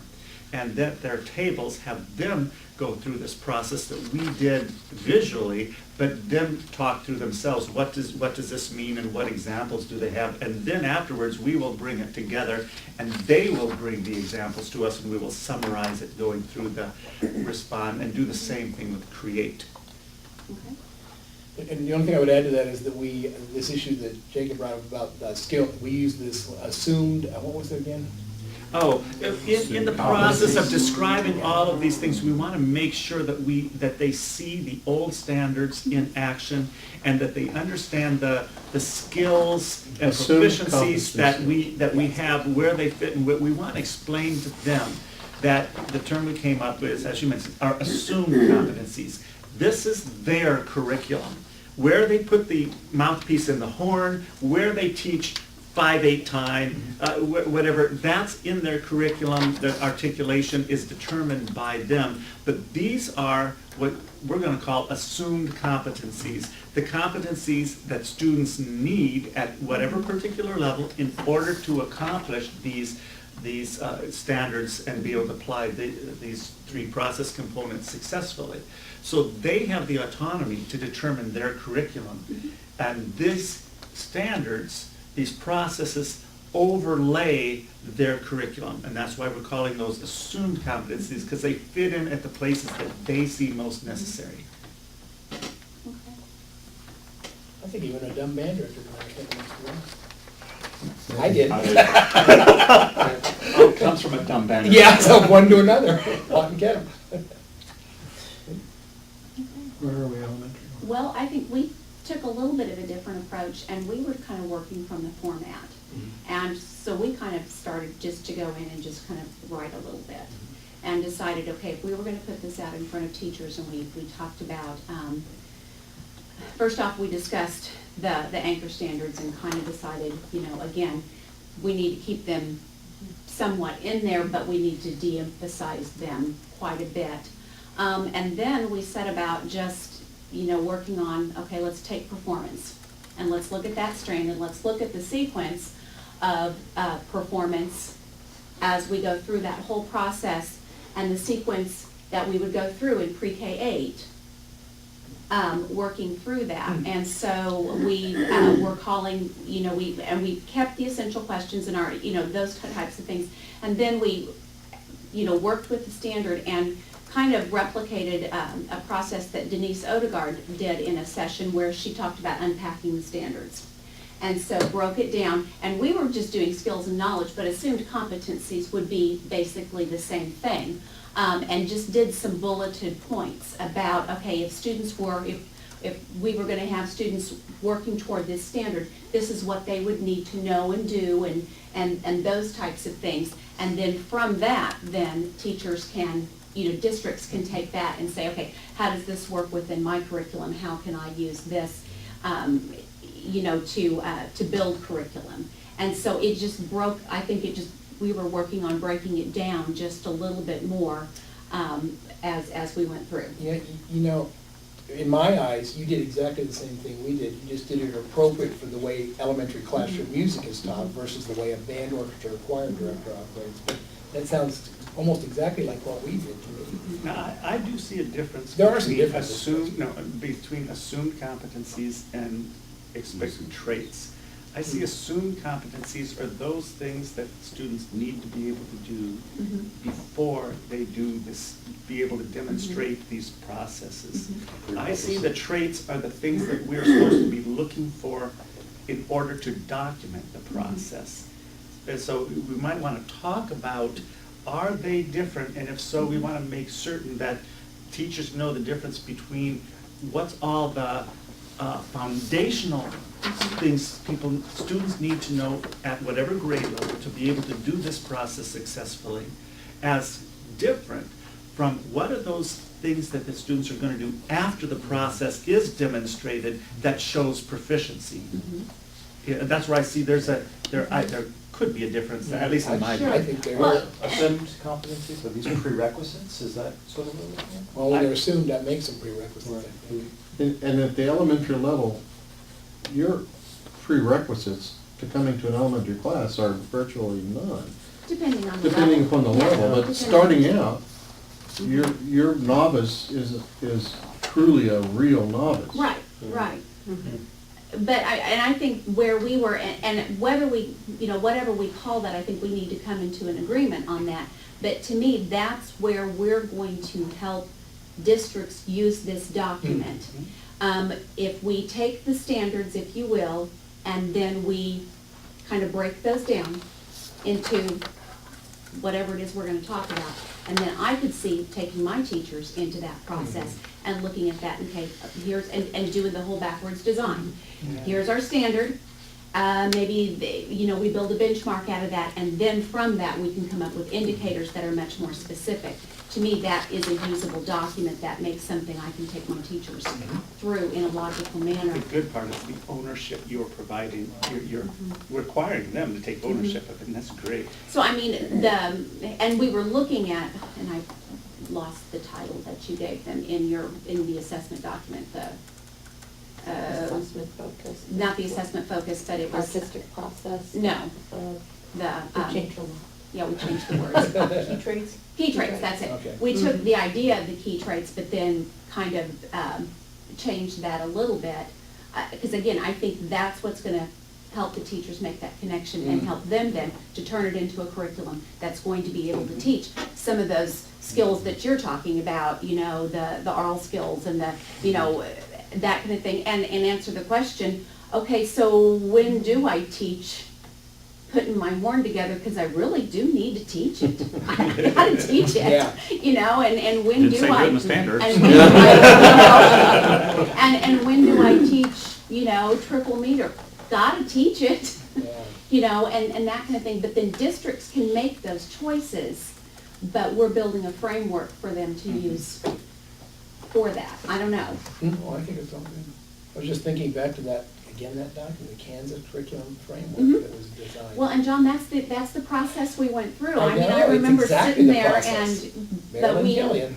the, And I'm wondering if maybe that kind of a document, I mean, we're not doing this here in this group, but that kind of a document, either just continuing, because we keep that one on the website, I think, the Kansas Curriculum Framework, I think, has stayed For on the music? website. For music. I'd have to double check. I could have sworn my students are still I finding it. still have a hard copy. I do have a hard I copy, do and I too. kept an electronic It's good. copy. It's still there right now. Yeah. But why couldn't you do this? You've done all that work, and like we said earlier, this is a continuation Yeah. moving Right. forward. So why can't those pieces Drive be into, plugged? yeah. Oh, I think they can. into I think they this, can. And I- if nothing else electronically, so you can Yeah. click on it, here it comes up. Yeah. Well, see, Is that doc, Is it outdated?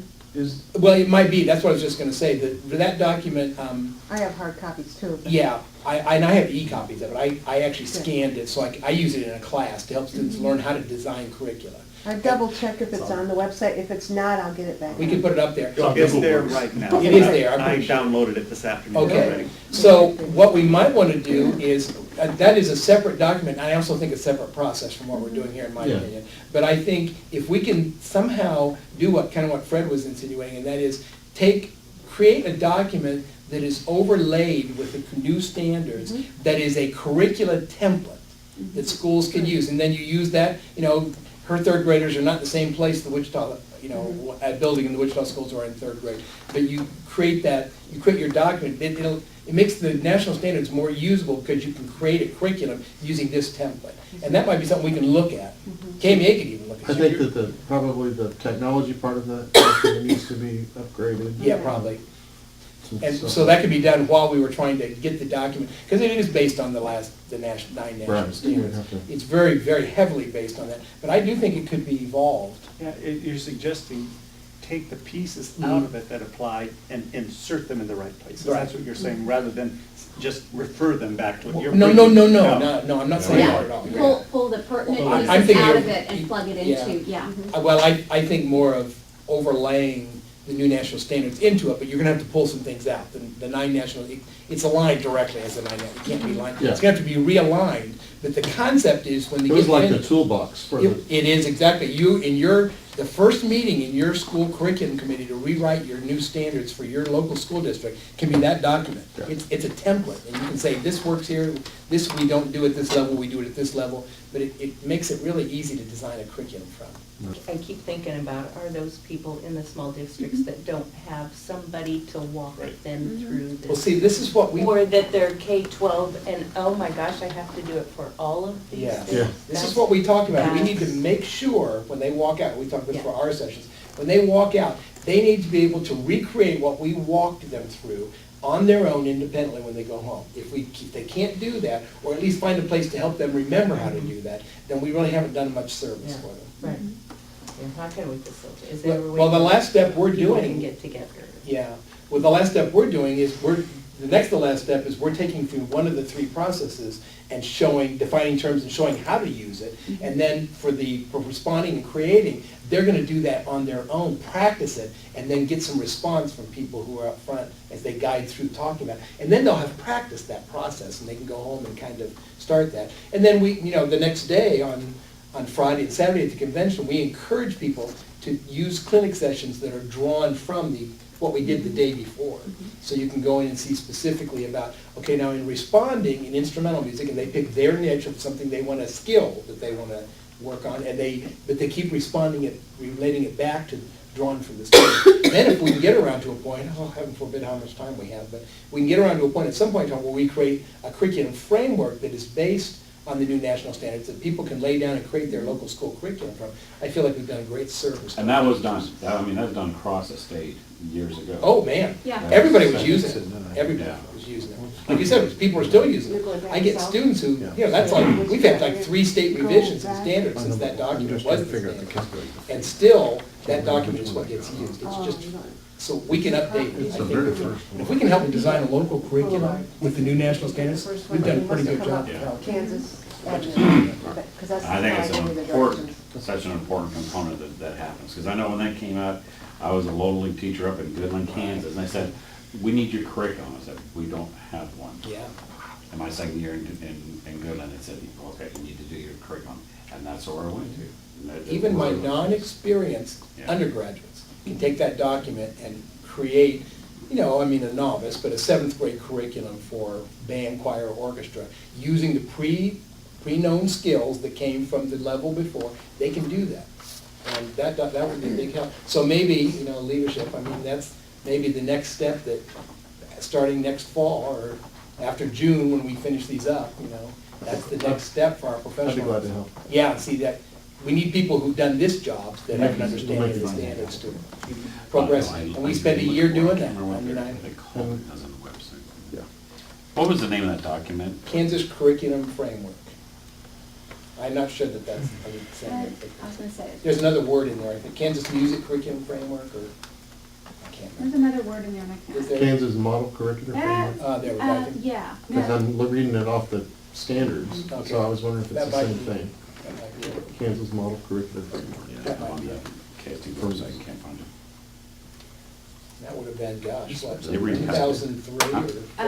No. Oh, no, It was- before that. It was like 1999. Yeah. I remember. I was being on that, president. and I That's had website, a I think they 1-year-old throw them now. off. Yes, too. that's right, because I was became president, and I asked Marilyn Kelly to lead it. President, I thought he said he was pregnant. No, no, no, no, we're getting back to that That would've again. been you. Yeah, that would have been you, yeah. Were you spilling stuff? Yes, no, I asked Marilyn to lead that, boy, that was one of the wisest things I ever Oh, did. smart lady. Yeah, she knows her stuff on So curriculum. we're feeling pretty good where we're at? I think we got a lot done today in the Okay. big picture overall Right. framework. We have some individual, Yeah. Now, between now and our next meeting, I think we should talk about whether or not there's anything we should do in preparation for that. Number two, choosing at least two dates for the next two meetings is my suggestion, and then see how that goes. And then for the third meeting, we could decide that either on the call, when we're on the call with the second meeting, or I'll see where I'm I at think it'd be easier to financially. decide that now than on the call. yeah. For a third meeting? So, let me, Or we could just go Or we just do, or we can just do February. yeah. Okay, So, okay. do we need to get this group together first? It's gonna Yeah, we write need the to do our- introductory piece? We need our subcommittee to meet for, doesn't that sound important, subcommittee? Yeah, yeah. Um, Except for, it sounds like it's from Washington DC, and I don't care Yeah, about that that's- stuff. to meet with the introduction part. Mhm. Get that part kind of laid out so that we can start Right. getting some feedback from other people. That might be the first step, Joyce. Okay. That So group let- meeting and laying let out us- the introduction. Okay, I'll let you We'll guys take care network of it. Okay. and decide if we need to, do we want that to be a face-to-face? Are we gonna have to do that face to face? That's- Almost seems like I we think have we to. have to. Because we have to lay stuff on a table and probably. As long as it's close to a casino, I don't care where we go. No, I'm just kidding. I just say that just to be funny. We've got a casino in Dodge City. I Yeah. can see funding for that, We're not going to possibly. that. Yeah. Are we gonna look at the I'll talk to you, wording Craig, about within funding these for that documents? space. I think that's the next step. I'll see what Okay. we've Once got we left. put- There's gonna that's be something some we all left, do. because Right. not everybody Yeah. came to this Right. one, and a lot I of do want a people chance told to and- Oh, so right. shot at I'll this keep wording. Oh, well, you'll Okay. have, anybody will have a chance at everything, Then I but can do that. including the introductory remarks. That's just gonna be a starting document. That'd be Here we are. helpful. Yeah, that's it. Yeah, this is it. This is in the back of All the right. state standards. You can see- Oh, it is. It's at the back. Did you hear I that? can plot the people. The Kansas Music Curriculum Framework. It's at the back of the current state I standard. knew it had music in it. Yeah, Kansas Music Curriculum Framework. So, yeah, so then, once we get that introductory thing, then what is the next step? This cameo, I'm not I mean, we're talking about leftover budget, not leftover. There's no such thing as What, leftover. yeah, what's left in the budget? Yeah, We're talking about paying for the subcommittee to meet. yeah.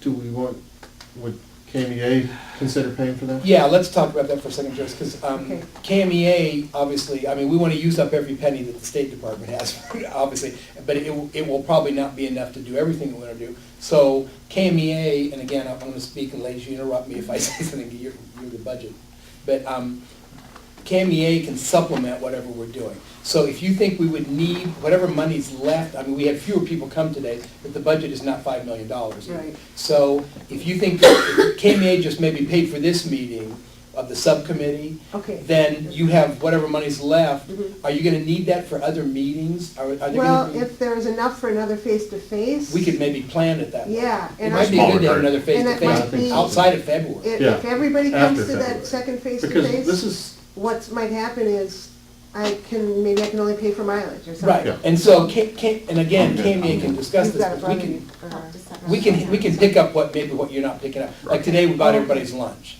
So we could, we're all vested in this. Yeah, the thing with meals now, no department Right. is paying for meals anymore. And So, There's this one- we can that's do- what KMEA they can are, do that. mileage. Yeah, we can Okay. do that. KMEA can do Yeah. that. Okay. So let's just keep working, but I think another face-to-face plus February Okay. would be good, Yeah. and then we can do some other work. And then the electronic. subcommittee decides. Subcommittee will pay for that. Yeah, okay. Kami, That makes I it think we easy, have Okay. to. because most of it will be That sounds people good. that are, That sound good? I mean, does What that, I'll do is I'll get, now that I have your reimbursement forms complete and your W-9s, if I'm missing anybody W-9, I'll let you know. I can email it, we can get it going. I want to get these checks cut Process. right away, so that I know what's in there Yeah. yet. So the sooner they can move downstairs, the Yeah. quicker I'll know what's left, okay, so. that all sounds good. If we pay for this next one, that'll give you a little time to figure that out. Okay, yes, that's right. And then, if you're thinking of, I think we should kind of get an idea of when the subcommittee is Yeah. going to meet, and then also when we, as a group, plan to have our first Yeah. virtual meeting. So let's do that. I think, so the subcommittee can meet and get something together, and then when we have our next virtual meeting, we can present that, can be shown on the screen, and we can talk about that a little bit. If that's all we accomplish at that first The online introduction, meeting, that's yeah. real good. And that, with that Adobe Connect, I think that as long as I just hand the wand to Craig, he can control the screens and stuff, or Wand. whoever. Yeah. Yeah, I thought so. I've always wanted my own wand. Depends on the teaching also. I actually do have a wand on my desk that the Oh, children do you? gave me. It's a little star that's, and I christen people. So the subcommittee, do you think you'll meet in November again yet, or do Yeah, you think? probably not, no, maybe, I don't know. We wanna You meet. talking about when is the When subcommittee? should the, yeah, I when don't is know the that subcommittee? November's gonna be possible. Yeah, it might not be. I would certainly, early December gets December really bad, maybe, too. very early December. I'll do a meeting wizard and see what we can come up with several dates. So and maybe see. we could do, make sure, we could set a deadline saying that it has to be done before the first of the year. And then we could plan our next, if we can have another face-to-face, we could plan another one for like the second week of January. And since Kami's that might be we good. could go skiing over. Where do you ski in Kansas? You guys have to sign documents. I want make to them do sign it. it. We could make it someplace warm. Yeah, there you go, You warm is know? better. Okay. Someplace hot would be even better. I'm putting down that you guys will have that ready by the first of the year. Yes.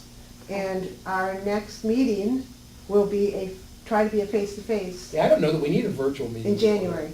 I don't think we need a virtual meeting. If we need that, I'm not sure we'll need it, because I think maybe we could get that, You say you got enough funding? Yeah. no, I'm not saying that. I'm just thinking maybe we'll save all the funding for after the KMEA meeting for a meeting then, You mean after February? after February. Because we're not presenting this till 2016. Right. So, We've got time. but the budget ends in June. Yeah, we have to make sure, though, that by June 1st, or preferably May 1st, we have you have It's in done. April, present that to the Yeah, board, it- drafted. it- So, Well, I April or- can present it for the first time in June. okay. Oh, okay.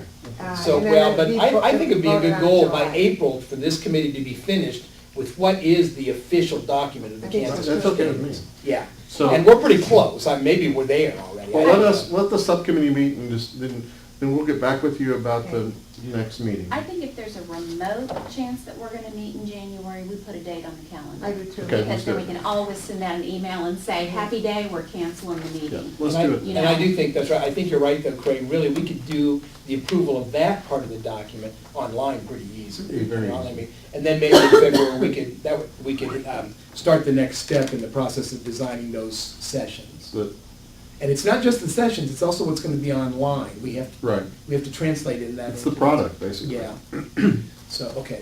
Okay, so let's look at dates. January 22nd would be good. A Saturday again to save Right. substitute costs? Yeah, the 10th is out, so. Yeah, we have, And the 17th could be dangerous if it snows on the I'm gonna look. 10th. But we could plan for the 17th. We all know we're relatively free on the 17th. so. And then if the 10th is our live auditions. Okay. If it gets snowed out, the snow date for the All-State. The snow date is the 17th. Okay. But if it doesn't get snowed out, we all kind of have the 17th set aside for that. Okay, At least I'm those of us who gonna- are I'm doing gonna live hold it. auditions. 24th is out. Oh, We're boy. doing 24th is what? out. Let's try the 17th then. Yeah. Okay. Doing a trumpet, what's it called? I made up the name. If it has the word trumpet in it, I really don't care what the rest. Trumpet Christmas? Trumpet Fest 2015 Oh, jeez. with Dr. Hunsinger and. Oh, yeah. And his studio, and Oh, they're coming fun. out in Beautiful. grades 5 through 12. Good. Okay. 9 to 5 again? Yeah. Yeah, 9 o'clock. You know, I've gotten out of the habit of traveling for meetings. Everybody comes to KMEA and they come to Wichita. I had to get up early this morning. I was so happy. No, don't even start. I knew I was gonna hear that over here. Don't even. Of course, we start at 10, so you guys can sleep in before you go. I'm not even talking about You're that. crazy. Yeah. I guess I can have guess one more I sit question, over here. and that is, how is an elementary feeling with, you think there's gonna need to be a lot more time if you're really developing key traits and things, or? You know, and today, I think the exercise we were going through was just more trying to get our heads wrapped around what it is that we need. And I mean, Once we get the format, yeah. I think it'll roll pretty quickly. Okay. Right, and what we're gonna include, you know, in this document, you know, because I think we've talked a lot about big ideas Uh-huh. right now, which is good.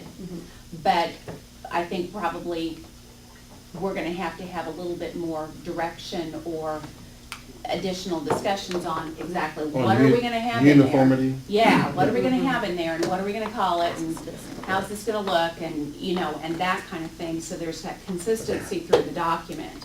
Then I we mean- need to think about who's going to present this. Mhm.